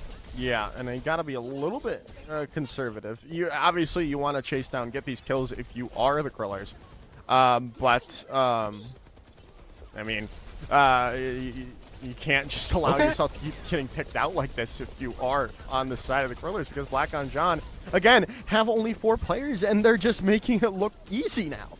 Yeah, this almost shouldn't have happened in a lot of ways. Like, feels sloppy in some ways for the Krillers. You can't, again, BlackonJohn just punished. It was kind of sloppy. The Widowmaker can one-tap you still from a distance. Soldier can still burst you down. This just is punishing their fundamentals of not playing cover and playing in the open. They had the right idea by forcing them into that smaller entranceway and telling them, look, like, you got to come through us if you want to. You got to come through the small hallway where we can punish you for it. But, I mean, now, Krillers, you're playing into 2. That time bank you built up is just... It's got to hold out. You're not really looking for so much more, because now I don't even know what to say. I'm stunned that we're here, Joker. Yo, I am as well. And we'll see now with Salugi going over to the and Umredi's already caught out. Wow. Yeah, this is just confusing. I mean, I'm just at a loss for words, because this shouldn't be happening. No, you know what? But it really does speak to. You know what it does speak to here? It speaks to BlackonJohn's play ability right here, right? They are playing man down. They're winning fights and coming out on top. The Krillers almost just don't see. I'm going to pull a book. I'm going to say something similar to Spessitron here. They just don't want it. this should be easy. It feels like they're just kind of giving this up because they're going, oh, we're 5v4, we should be able to win this. And it's, now they're coming into 2 ultimates, but nothing can stop. They have nothing to stop, this Visor or the Flux coming up. So they're really just in this rough spot. They're going to hack them out of the Flux, Incredible. so that helps. Yeah, that helps indeed. Slugi, though, still trying to find a pick into the back line. Very low, very much. And what is... Why? He's playing for the ultimate, it looks like. Just try to catch... He's trying to catch the flankers. Yeah. I'm so confused, man. No, that makes sense. Well, yeah, that was Lowe's going to pop the attack visor, and they are going to find Salugi, but they do get that trade onto Pyro, which is huge. Not having that healing any longer. And the EMP now invested as well, and the Booster Rio is going to be found out, but it looks like, Krillers are going to be able to hold on to the point for the meanwhile. I mean, they still have so far to go. They still have 2 minutes, 3 minutes to hold here, and it cost them 2 ults to do that. I mean, for their blessing, they will have Trance here going into this, so there's nothing you really need it for, as Kylo's going to pick up the D.Va just to try to balance this out. I don't hate that. Again, I still kind of wish we would go to... I know you need the high grounds here, so D.Va makes sense, but I wish we would kind of pick up just give it up, go to Hog, go to Maga, something a little bit more self-sustaining and a little bit more able to hold on your own, especially when Zalugi finds Xerath out. Yeah. You almost can't afford to be unself-sustaining on this D.Va. Yeah, no, I definitely agree with you there. It's as they are just going to be able to it looks like they're rotating around, trying to group up and try to go into this, but the virus does come through and Salugi is caught out there. It's just a massive play coming in from Loathe, being able to take them out already. But now the rotation to the point and the taking care of a wavy creature's turret. But now they do have the Transcendence available if they want. But Gamer's just how do you lose that? Gamer's gonna get caught out. Primal's gonna be invested and Loathe is taken down. But Salugi is just blown up. Yeah. Gonna be taking him off the side of the map though. Perhaps now gonna be able to boost back. For the meanwhile, but it's just going to buy time for the Krillers to hold on even longer. But, you had to invest Trance to save your primaling monkey. Yeah, there's been some unfortunate calls. I mean, what were you using Trance for anyways at this point? There's nothing you really needed it for, so sure, that makes sense. But I think the bigger problem is BlackonJohn. You can see them trying to approach to find a target to isolate here. They're playing like a full squad, but they just can't quite find someone to clean up. Yeah. And I mean, obviously, I think this would be just it would be a completely different story if we were seeing the 5v5, because they're just playing such a good Overwatch right now, and it's just good stuff from BlackonJohn at the moment. 44 seconds though remain in this match if they are not able to capture the second point, and if the overclock comes in from low and they're dealt with by Gamer, and Kylo is just going to go off the side of the map there. If for nothing else, for BlackonJohn, I love the fundamentals we're seeing. We're seeing good, disciplined gameplay, and they're doing all the right things. I think that's the thing that hurts the most if you are BlackonJohn, is they're doing all the right things.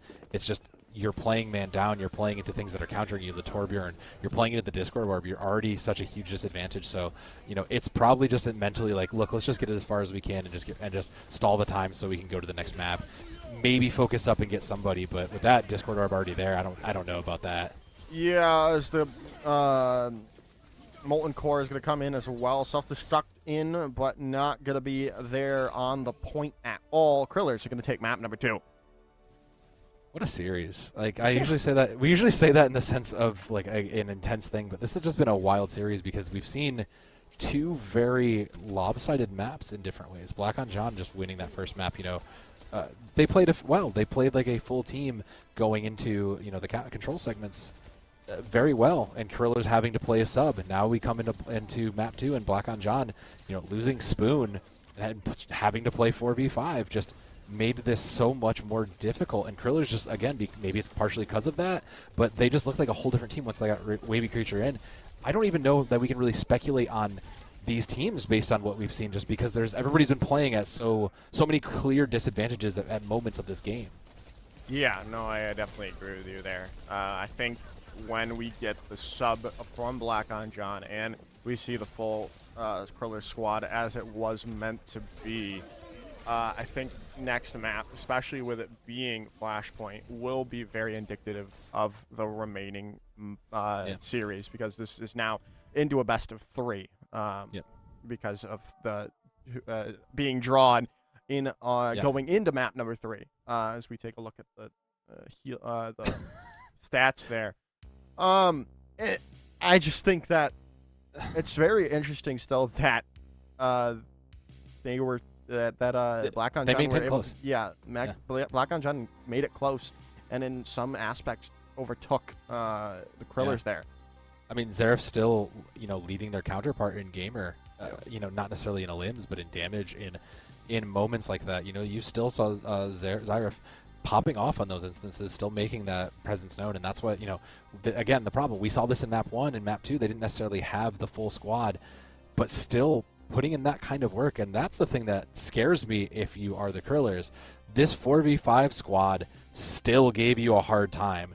It felt like if you just didn't, if they were playing 5v5, they might have rolled you all the way through, and this might have been a blessing. So, if you're Krillers, like, you kind of wipe the sweat off your brow and think about what's coming next, because there will be a sub, it's going to be a fair fight again, and where you're going. So there's a lot of question marks after this break.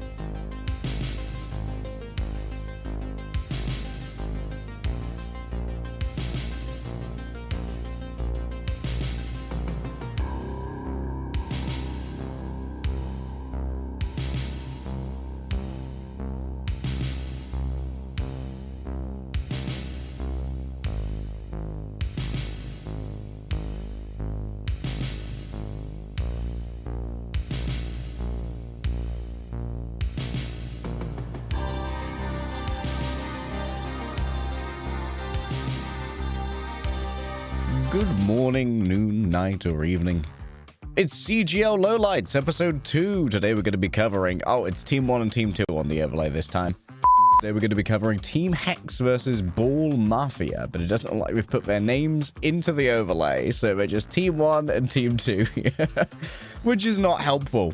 Ball Mafia starting off in red. Antarctic Peninsula is a bit of a rare pick for a team that wants to play Wrecking Ball. I could have possibly figured out without going through a team rosters that maybe the team that's playing Wrecking Ball could have been assumed to be Ball Mafia. I am, however, not an intelligent man. Oh my goodness, look at this. What a beautiful pass here on Mick Ramel. Grab him in with the knife. Bam, second from Agapito. You're coming over here, baby. It does cause the dynamite to miss, unfortunately. Is this gonna be a coach gun kill? This is the I can't be bothered to aim at this particular kill. That is essentially the coach gun kill. Wow. Mick takes so many boops here. I just want to watch him get absolutely blasted around. The Overwatch 1 tank experience. Now for Sojourns. No, please don't let Mick... Oh, no. Almost allowed to burn to death and having to use the recall. Guys, come on. My comms, my awareness. Wait, what even hits you here? You get hit by something else. Are you... Oh, I see. You're in LOS of the Ash as well. That's so sad. Anime fight. Oh, no. One shotgun to end them all. Oh, yeah. This seems to be a poorly considered fight. Wait for 1v3 on the point while all of this is happening. Me when I wonder where the entire team has gone. Over here, of course. Ellie's just respawned. That Bob would be waiting around the other side. Wait, does Bob give the healing trauma debuff because he's a DPS? Oh, he might do. Not that it's relevant as there's no healers around, but science demands to know. Speculative Bob demands a speculative pulse bomb.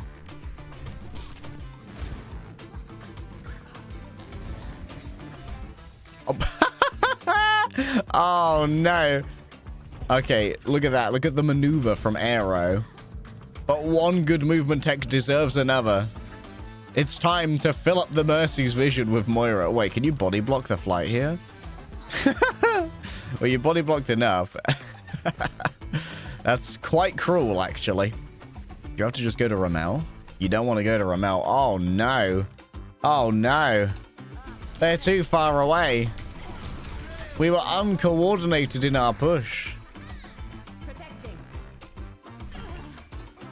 Oh. I mean, you really wanted to go to the enemy trace. Oh, they're so far away. Damn. Wait, Agapito is a bit of a warrior. Oh, never mind. Warrior down.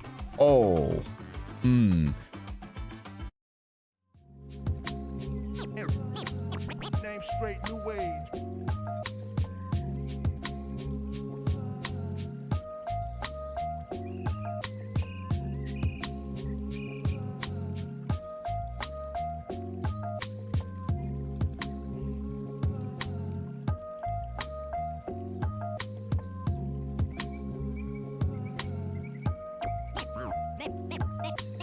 Name straight, new wage.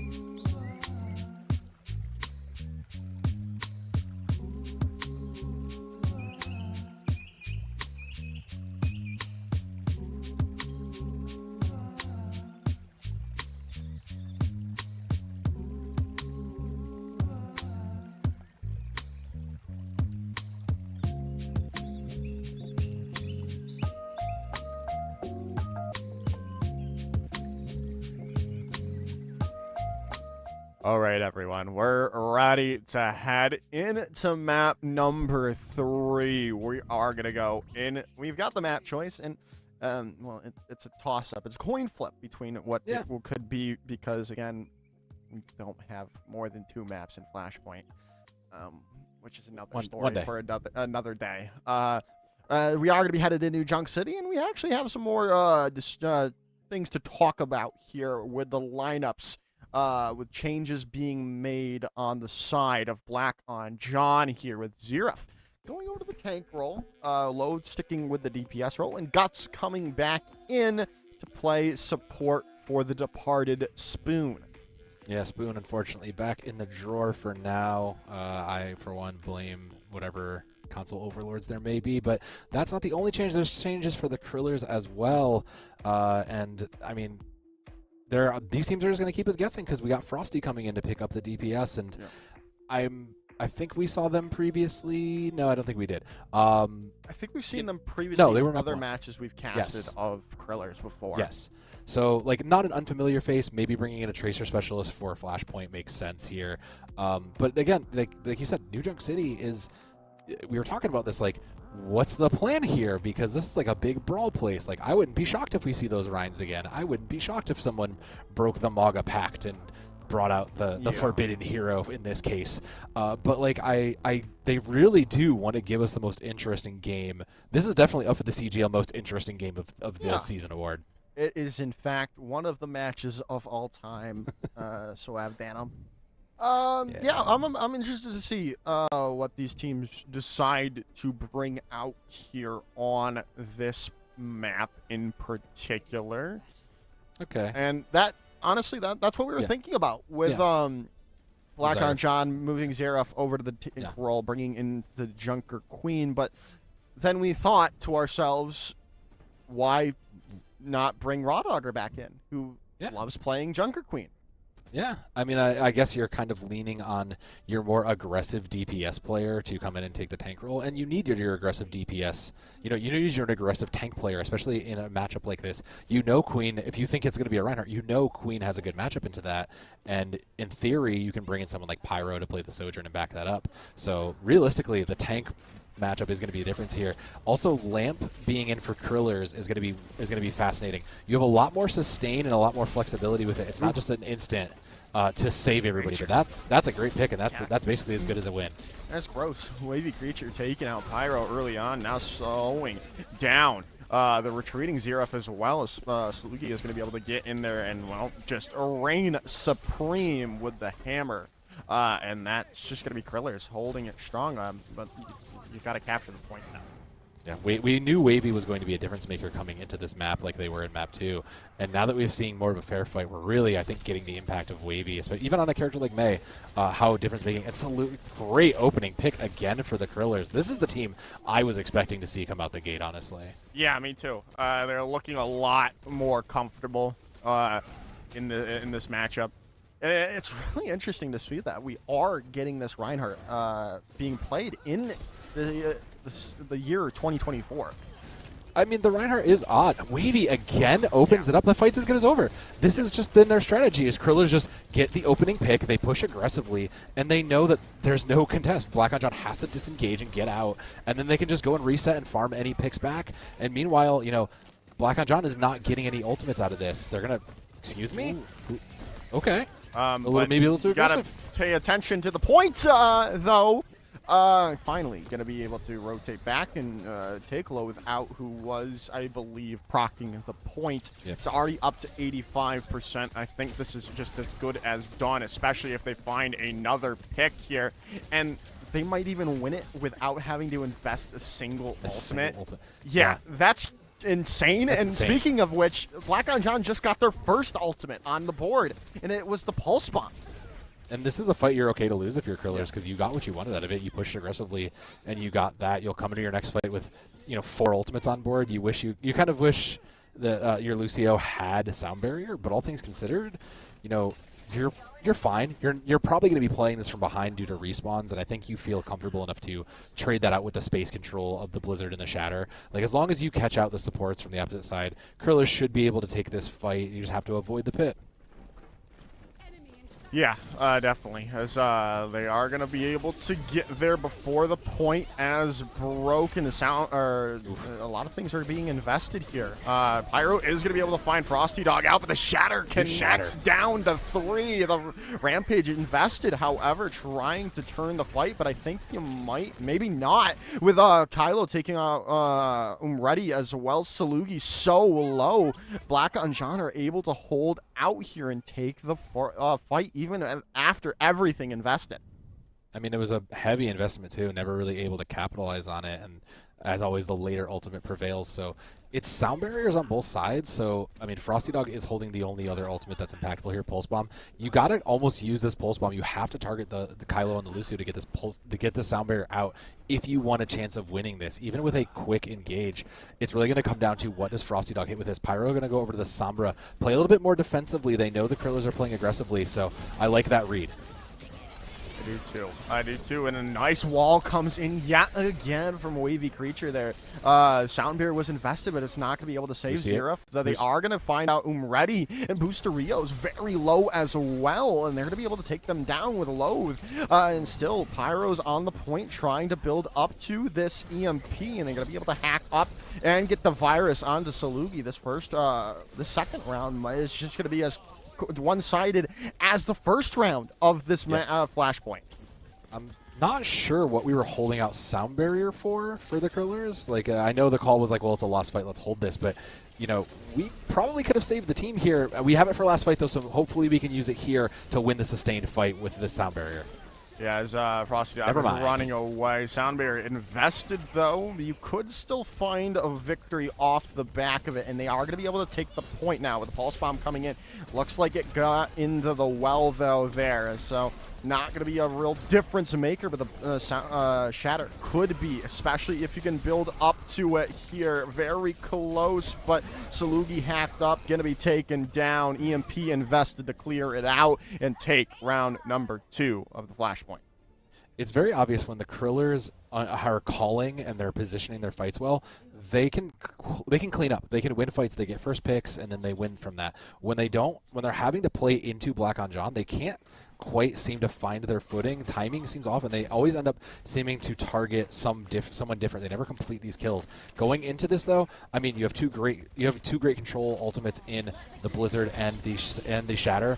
So hopefully one of these catches somebody and you capitalize on this. This should be your take on the first point. Yeah, Rush is going to be invested, and no one's been found out off of the back of it, though. So Krillers are in a really good spot here. The hack is going to come on to Salugi, though, with the Blizzard there as well. And that's just going to really help solidify it, as Xerath's going to get caught in it, and that should just be the fight going their way. Kylo very low and going to be taken down by Frosty Dog. As that, is going to be the point back into the favor of Krillers. I love that, Josh. They didn't overcommit. They saved sound. They saved their shatter. They saved sound. They'll have sound barrier into the next fight. They just have to get past and make sure they don't use the sound barrier too early. Xerath is holding on to Rampage, and you have cleanse, but you almost can't count on that to come in here. So making sure they get this Junker Queen out of position early is going to be huge. Also, not getting caught out yourself. That happens so much to the Krillers so frequently. That's so many times why they die first. Yeah, Wavy Creature able to stay alive there. Pulse Bomb not going to find connect, but there's the sound barrier in response. Shatter comes out, going to connect to Kylo, with a follow-up not able to be there, as a nice re-engage has come in from BlackonJohn, and they're going to be able to find maybe the team kill here with a blast pick going on the Wavy Creature. That's some sharp shooting from a Junker Queen, and we know we've seen that from Xerath, but not sure what the Shadow was looking for. Going to finally give that up and go to the Ramatra here. 65, I mean, it's not quite one fight, but if this fight goes long, Krillers can win on it with the Blizzard. They have to survive the EMP is the only thing in their way, and with no sound barrier, BlackonJohn looks primed to keep this with just a longer fight, and as long as they catch out one of the supports, it should be over. Wow. Huge. That's just... It's over. It's over. The EMP just finishes that immediately. Kitsune Rush wasted because of it, and that's a huge fight win. There should be a chance, though, for a re-engage, though, from the Krillers. It was thankfully not too costly of a start. I mean, you do have Blizzard still, and you know that the threat of EMP is out of the way. If you're tracking, you know sound barrier's there, and you know Kitsune's there. Krillers are fighting uphill here. They have to find someone. They found success on the last Blizzard. They need to do it again here. That's the only way they find a win condition is they get past Kylo's sound barrier and make this fight shorter. They have to almost target them first. Yeah, and now Umradi's going to find Guts out. It's a huge play for Krillers, and now they're going to be able to come in, and now the sound barrier's already been invested, and you're going to have to still hold out through this the Blizzard. Coming in, as Salugi did kind of over-aggress there for the moment, and Pyro on the Cassidy might be able to hold things out for BlackonJohn, but Frosty Dog's able to find Xerath out. There's still a potential. Well, maybe not. Maybe. Frosty Dog. The Tracer duel of a lifetime on the point here. Could it be for the point? And it's going to come to Frosty Dog. And that might... Oh, my goodness. Pulse Bomb is coming through. Frosty Dog holding it out for them. Guts is going to go down and take Frosty Dog out, but it's going to give the time for the respawns of Krillers to come back into this fight, and now it is just a full fight onto the point. Salugi has a chance to build up to this annihilation, but Xerath with the Rampage on point might have just saved it all for BlackonJohn, and they are.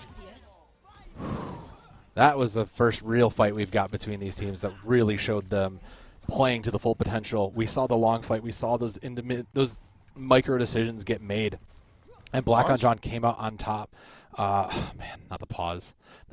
Those micro decisions from BlackonJohn really made the difference, right? It became knowing when to switch, knowing what to bring into, and even just these comps from the beginning, knowing when to hold on to those abilities, how late you have to use them. Yeah, Frosty Dog came out on top in the Tracer duel, but the support line from BlackonJohn came out on top in the bigger picture, and that's what you need out of your team to be able to clutch up and win those duels. And this is the first time we've really gotten a chance to see the clutch potential from these teams. Yeah, it was incredible. Great stuff from Frosty Dog. She really almost just single-handedly won them that fight. They unfortunately was just not quick enough because the respawns came back in time to really turn the tide. And then Xerath, obviously it was in the you saw it there. Xerath with the Rampage really solidified everything, but we talk if that goes the opposite direction, we're talking about maybe the clutch of their lifetime. Yeah, that could have been huge, but even looking ahead to the next points and how these points have played out, since we're 2-1 in the favor of BlackonJohn, it's almost neutral here with Pyro coming up as the high noon versus Bustorio's sound barrier, and the sound barrier should be the distinct advantage here, right? Like, you should be able to win a longer fight. Wavy gonna go to the Reaper now. I guess for a little more punish and a little more self-sustain. I don't hate it, but I do think it's a little tough when Pyro just absolutely hits them heads. Yeah, great stuff. Loathe is going to be able to find that pick on a Frosty Dog, but it's going to be traded back, though. But you've got to get healing onto your team here, and I think we might need to see a change coming in maybe from Umredi here. They've been playing well on the Kiriko, but I think they need healing, and I think we need to see a swap maybe over to the Moira. I don't even really hate the Kiriko, but I think I agree with you in the sense. Well, I agree with you in the sense that Salugi is going incredibly deep and is pushing incredibly aggressively, and that you can't necessarily play a Kiriko. You need a little sustain for the healing to travel to you. The Moira is a lot more direct, and considering we didn't invest ultimates, you have Annihilation, you have Sound Barrier. Krillers are primed to flip this for the longer fight. They just need to make sure that Salugi doesn't die in advance like that. Oh gosh. It's just you need to be able to be a little bit more conservative. You're Salugi right now. The Annihilation has been invested, like you said there. No value. Yeah, no value can come to it. Kitsune Rush is now on the board, and Umredi's now gone, so it's no longer on the board. And it's already up to 65%. You desperately need to win this fight, but it's just not going to happen when Pyro's clicking heads as BlackonJohn are set up to take map number 3. Yeah, Salugi's going to go to the Orisa, which tells me they're not getting here fast, which it's going to come down to probably the Lucio or the Tracer here. You don't have much. You have to really find a pick if you're going to touch in time. The Reaper's not even, it was just never going to be. They were never going to be fast enough to make it to the point, and BlackonJohn's taking it. BlackonJohn just had, it was initially a stumbling block for them. They lost point 1, but once they got their footing and they got control of the map, they never lost it. There was never really a lost fight for BlackonJohn after the first point was captured. Yeah, and I think we've already hit the nail on the head what needs to change from Krillers here. And we talked about it. You need to be, if you're going to be as aggro as Salugi has been, you need to have the healing to match that aggression. And I don't think the Kiriko is the way of the water for them, so to speak. I think you need to mash them with the Moira. Yeah, I think you just need to kind of tighten up all your decision makings here, because BlackonJohn, they clearly have an understanding. We've been questioning every single step of the way of this match. What are these decisions they're making? But every single decision they made that they've had the choice of has worked out in their favor. We were wondering, is Xerath coming in to play Junker Queen? Yeah, and it was a phenomenal decision. So now the question becomes, are they going to stay there? Are they going to bring back somebody else? Because this is a pretty map dependent. This is a pretty character dependent map in a lot of ways. This is almost an exception when it comes to that. And I mean, I see 1 5-digit number in the room, and it is Xerath on the Junker Queen. 31 elims and 5 deaths with 10k damage is just insane. Yeah. Already doubled. Literally doubled Salugi, and I think that's the story, right? Xerath is not taking as much punishment. The heals for Umredi, you wanted more healing. I mean, Umredi has 9k, Joker.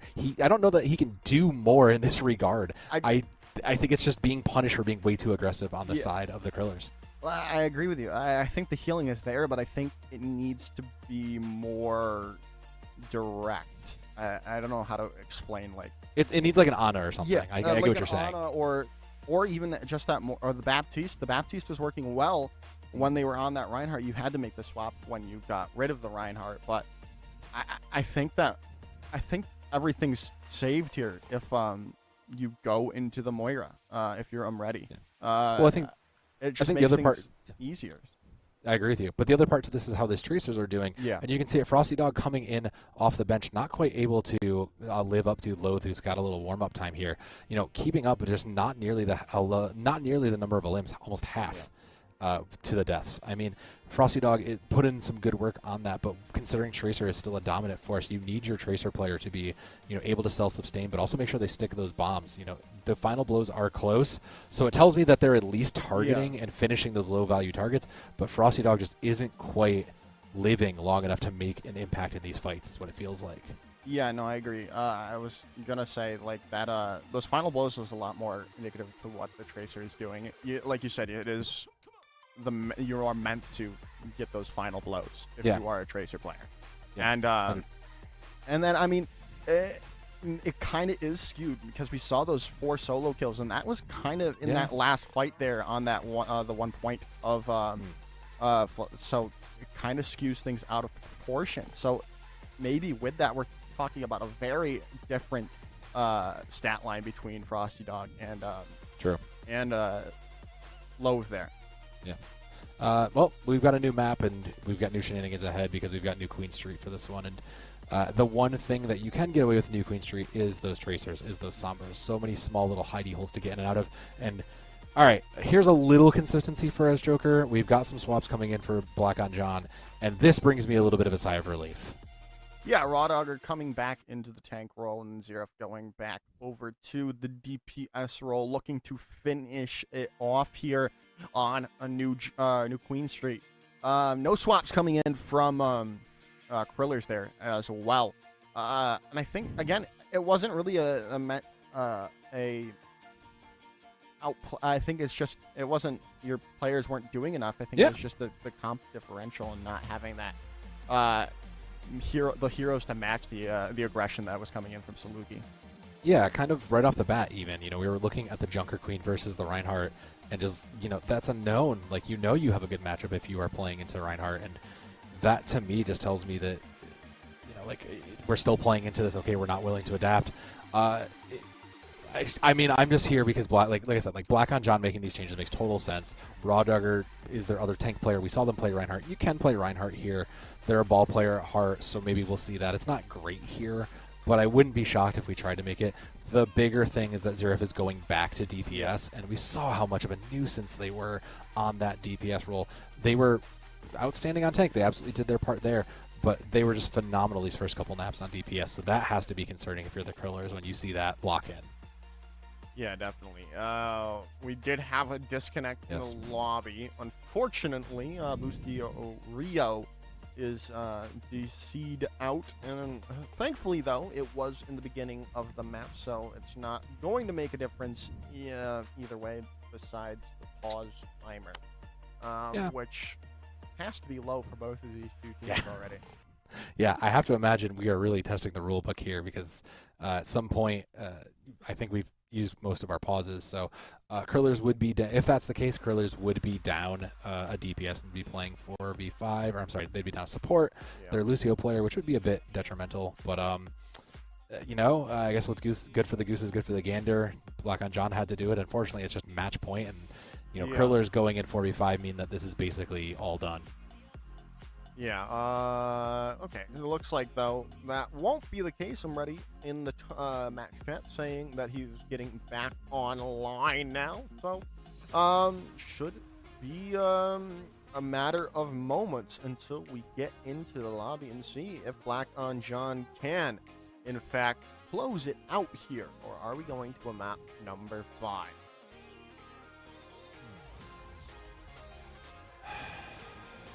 Knowing tonight, Joker? Yeah. We're going to 5. That would just be the way this is going to go. Yeah. We're just going to go to 5. If we don't get the, you know, if we don't end up, I think, going sideways, we're going to 5. But considering all the different things we've seen tonight, I think really does show us a lot about this division as well, and a lot about the current patch, right? You know, we came into this, there was a lot of people, the desk alluded to the fact that there was so many different changes. You know, multiple heroes got changes. We got the DPS passive nerf, by the way, if you didn't think about that, so things are dying way faster. And it's another point of, I don't really think anybody necessarily knows what's best. We know Maga's really good, but nobody seems to want to be playing that. So, you know, what are we doing if we're not playing the best thing out there? And I think this is, now it's time for teams to figure out what else is going on. Like, what can we do if we don't want to play the Maga, or if we don't have a Maga player? What are we going to do, and what is good here? And I think the one thing that we did learn at the end of all that is that Tracer Lucio is still good. Oh, yeah. We definitely have. That is the one constant that we've seen so far throughout this matchup. But we will see. Can Krillers come back, tie it up, head to a map number 5, or a BlackonJohn going to end it here and stop any chance of a take back from this Krillers squad? Yeah. What? Where was this? Okay. No. Salugi, where was this Junker Queen on New Junk City? I agree. I don't understand this. I understand if we feel like we can win the Junker Queen matchup, why didn't we do this before? I don't assume this. This is staying. What am I talking about? BlackonJohn, however, going to commit to the Doomfist dive. I mean, these things all worked, and I see nothing for them. I see nothing for this going sideways for them, especially going into this comp.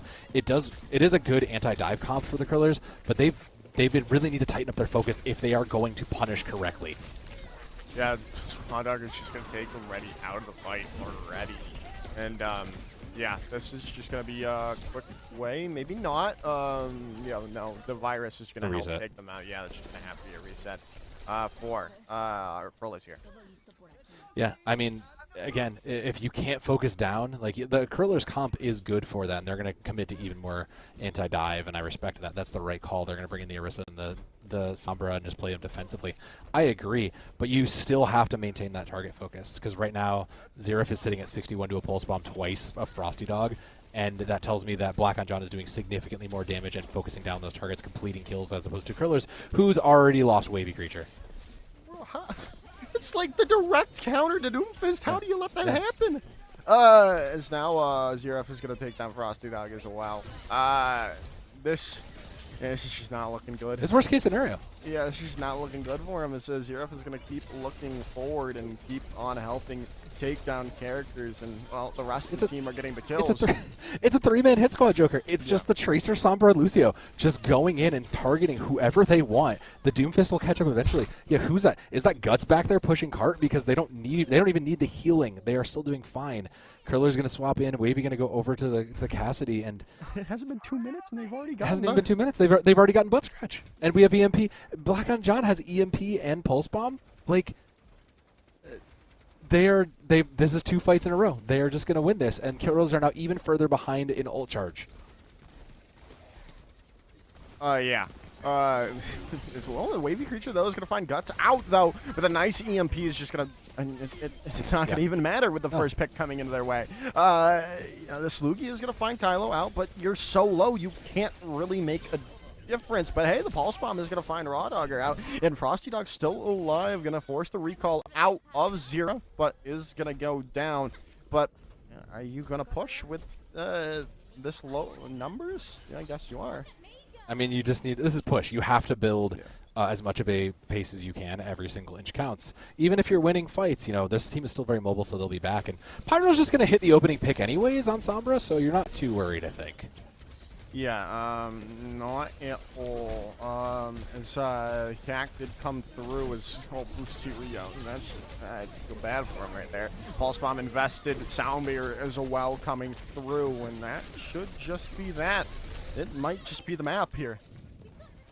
There's still one more fight ahead of us, Joker, but the problem is that there's nothing really in either side. Pyro's coming into an EMP, and Xerath is at spawn doors. Salugi just... Yeah, look, this is fine. We're just doing whatever. We throw everything at the wall. I don't care. This is fine. Like, Wavy has a high noon coming up, but this is going to be so difficult to find value of. Pyro's going to hit this EMP, and it's going to be game over. Go over to the Widowmaker. Go over to the Widowmaker.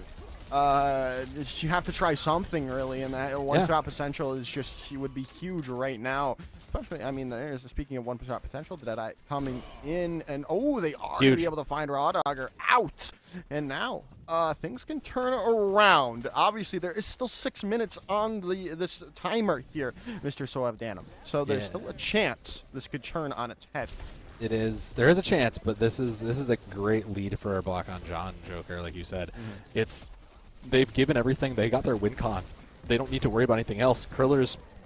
Now with this very defensive, tanky comp, still going to get impeded. They still can recover this, though.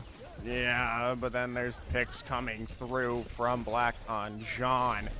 And, well, Frosty Dog is going to find Guts out and still trying to hold it out. There's the Meteor Strike. That felt unnecessary. Yeah, it just that felt personal. Rude. Yeah. I think it was just revenge for that Pulse Bomb kill from earlier. Yeah, that was very personal. That felt incredibly targeted. Respect for that, but like you said, like here's the thing though. Now Krillers, rallies up. You have a window. You have some defensive tools here to keep yourself going. If either of these supports died of the Pulse Bomb, it's probably game over. But you can. Yeah, it's over. It's over. Yeah, no, it's over. It's over. Unless there's a massive play now. Pulse Bomb invested. Gonna not find anyone though, but Ready goes down. This is just it's just a ticking time bomb now. It's waiting to happen with all the picks going the way of BlackonJohn. And well, I guess looks like we're the ones eating our words in the end today, Sam. Yeah. Wow. Yeah. You know what? I'm getting caught out like that too. Yeah. Yeah. Wow. I'm getting you know caught. what? Wow. This is Look, disrespectful. We deserve this. Look, as it says there, the king of bad takes. I had the bad take today, and you agreed with me. You know, look, the better team won today, Joker. That's the one thing we can agree to, and I think in that is the better team won. And unfortunately, it was not Krillers for us because BlackonJohn absolutely just looked like a well fine-tuned machine. Now 3-2. I mean, it's really hard to say anything bad about the way they focused down. They look like they knew exactly. Like, you could tell the calls were coming in. They knew exactly who the hit was coming on, who needed to be completed, and what was. And there was at least 2 to 3 people on every kill. Yeah, I'll eat my words for incredible teamwork like that. No, I don't really have much more to say about that. I'm just Yeah, kind of this is gonna sad. I'm just sad that I was. This is gonna be a like quick. that. I don't think we have much to say. I think we're just gonna pass the disc and let them, because like, what do we have to add to this at this point, Josh? Like, BlackonJohn just look good. You know what, Krillers, you know, for the struggles that both teams had, BlackonJohn absolutely came out on top. Especially with push. Let's be real. We don't normally see a completion of push. Yeah. That's actually pretty impressive. Oh yeah, it really was. Yeah, it was just good stuff. I mean, just 20. Zerif never died. Zerif never died. He just never died. Just, I don't know what to, like, Tracer never dies. Yeah, you don't lose. 3 deaths is the maximum. 3 deaths.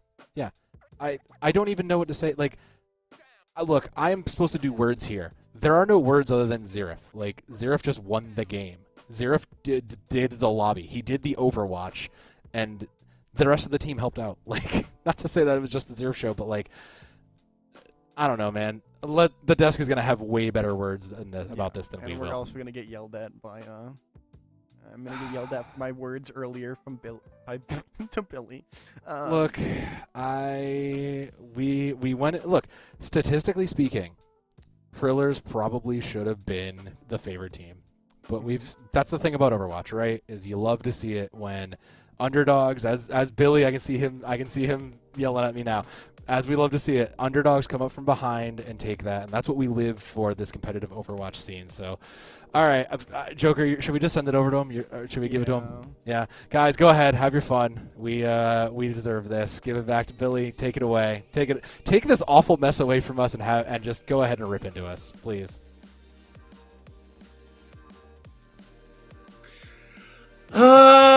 How sweet it is. You guys were stalling so long to throw it to the desk because you knew what I was going to say. Don't put my name in your mouth, Joker and Sohav. 3-1 victory there to BlackonJohn. They were clearly the better team of the day, despite the Paraíso shenanigans that went down for the most part. I mean, didn't matter what they did, Alex. They brought people in, either to just give them game time or I don't know what was going on. Raw Dogger went on a little bit of a walkabout and came back into map 4 and just had a wonderful time. Thank you very much. How'd you see it? Yeah, absolutely. It was okay. Yeah, the start of the series is a little bit over the place. I'm gonna be honest. Like, first map was pretty dominant overall for BlackonJohn. We got a little spin right there from their DPS. Second map, though, I'm going to be honest, it was a little bit of dumpster fire. Obviously, there was the DC. I was running the lobby.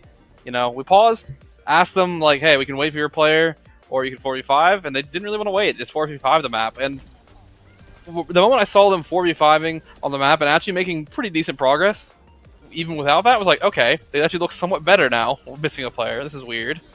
I was like, okay, they clearly, like, if you're doing that good on a 4v5, you should be the better team in the series, yeah? Right. One would think. One would think, yes. I'm going to go to you next, Jeff.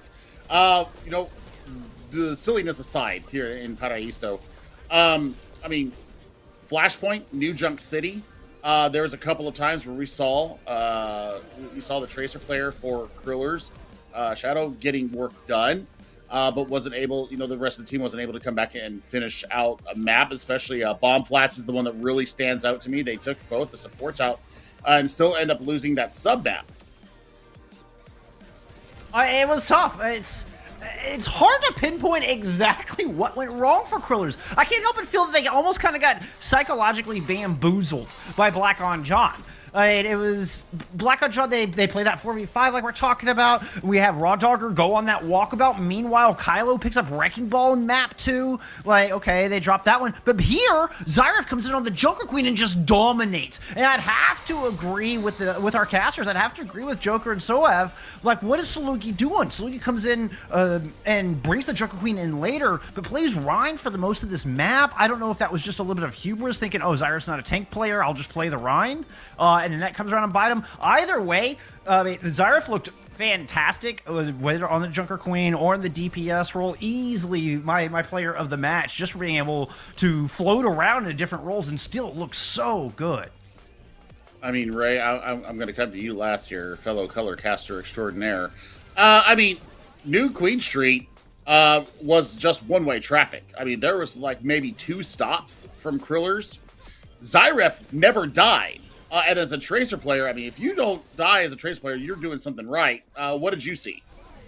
I mean, to me, when it came to New Queen Street specifically, that was just a full display of just the power. Like, when they say, like, kind of like the London Spitfire, they just have so much synergy. It's the power of friendship, man. Like, their synergy was just so together. Playing that Doomfist with the Tracer Sombra, I was curious to see if we'd see Doomfist with the changes coming in, and it just looked really good. Raw Dogger came back and just was firing on all cylinders, and it kind of felt like almost like Krillers, like kind of like what Jeff mentioned. It's like, I don't know if New Junk City psychologically just got to them and they just could not get it together on New Queen Street, but regardless, BlackonJohn, they were incredible on that map.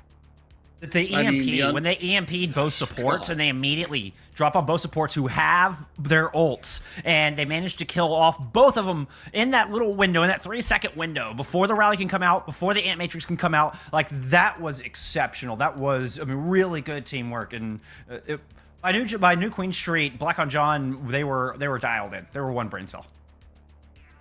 I mean, This was pretty dominant. Go ahead, Alex. Yeah, I was going to say, like, I think I agree with what was said earlier in that it did feel like New Queen Street was kind of like the last map. They had that kind of that fight left in them, and after that map, the moment like that first fight went wrong, it really felt like at that point, like, when you're kind of like being beaten down a little bit, like, it's really easy to kind of get like kind of like mentally out of it, and suddenly, like, you're thinking like, okay, I gotta slow down, make sure I don't die, I don't want to be the person getting picked, and then suddenly your team's you're playing scared then, which is unfortunate. Yep. I've been in this situation before, and it feels awful, and it just feels like it just snowballs, amplifies, and gets worse and worse, and then you get dumpstered. Well, we kind of talked about it in the beginning before we threw it over to Joker and Sam, but this shakes up Group 1 here in the NA Console Open. BlackonJohn was sitting number 5. They're at least number 4 for sure. It just depends on what happens in the games that go on this week, and they could make a 2-point jump and absolutely solidify themselves as getting into the postseason. They play like this, the way that all the hot fixes, all the patches, everything that's gone through, if they play like this, they could absolutely give Heroes Journey and Short Bus a massive problem here in group number 1, because that was coordinated AF. And was very impressed. So, man, I don't know if I'm willing to make that statement yet. I think they looked good. I don't know if I'm willing to make that jump yet. You always do this. You gotta have to, you know what? Other teams can beat who won the people. mid-season? Who won the mid-season? It's mid-season. It's mid-season. It ain't the title. They ain't I got will the say, ring yet. If they look all the time like they do on New Queen Street, I agree with you.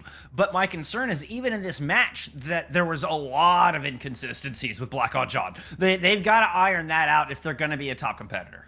Correct. And that's what I was going to get to before the Short Bus and Red Team stand here in the middle of the screen had to yell me down. But well, you know what? I'm okay with that. Ray and I have an understanding that I do not go for the top dogs. I'm not a front runner lover. I like the underdogs, and I will always stand them. And I think that's why Ray and I get along so well. We're so very different in that respect. But I think that, yes, the inconsistencies need to be fixed. And the fact that they were playing Team Roulette as well. I think their internet needs to be fixed, and their subs need to be fixed. No kidding. There's that. I mean, don't get Spectrum. Whatever you do, don't get Spectrum. I unfortunately have Spectrum, and I can agree, it's bad. It's the worst. It's the worst. If I could for a second, on the other side, I don't want to completely throw Krillers under the bus here either. They also had their fair share of just complications, of connection issues and communication issues that were going on. We saw in the very beginning, Wavy Creature wasn't able to play map 1 due to a comms issue where the game chat broke. So they had to put in Pizza to sub in that map. And then they were swapping around. We saw Frosty Dog come in a little later and sub back in. It's felt like Krillers never really got a solid DPS duo. I don't think we saw the same duo in any of the 4 maps. No, we did not. That's a very good catch there, Jeff. I mean, you know what? And when they did play well, when they were able to play as a five-man unit, it was pretty even in certain fights, in certain compositions. I just think that the adaptability, something that you and I talk about a lot, Jeff, is the adaptability and the rapid recognition of what you need to do in these fights. When you recognize a comp coming out, well, you can't just stay on it just because you want to stay on it. Sometimes you have to adapt. So I think that was one thing that I noticed that they didn't do very often was the Krillers, is that they would swap off their comp. Where we saw BlackonJohn, rapid recognition and immediate changing. I mean, Pyro was doing work on the Sombra there in New Junk City and recognized that they needed to deal with the ability to go to Ice Block for Frosty Dog.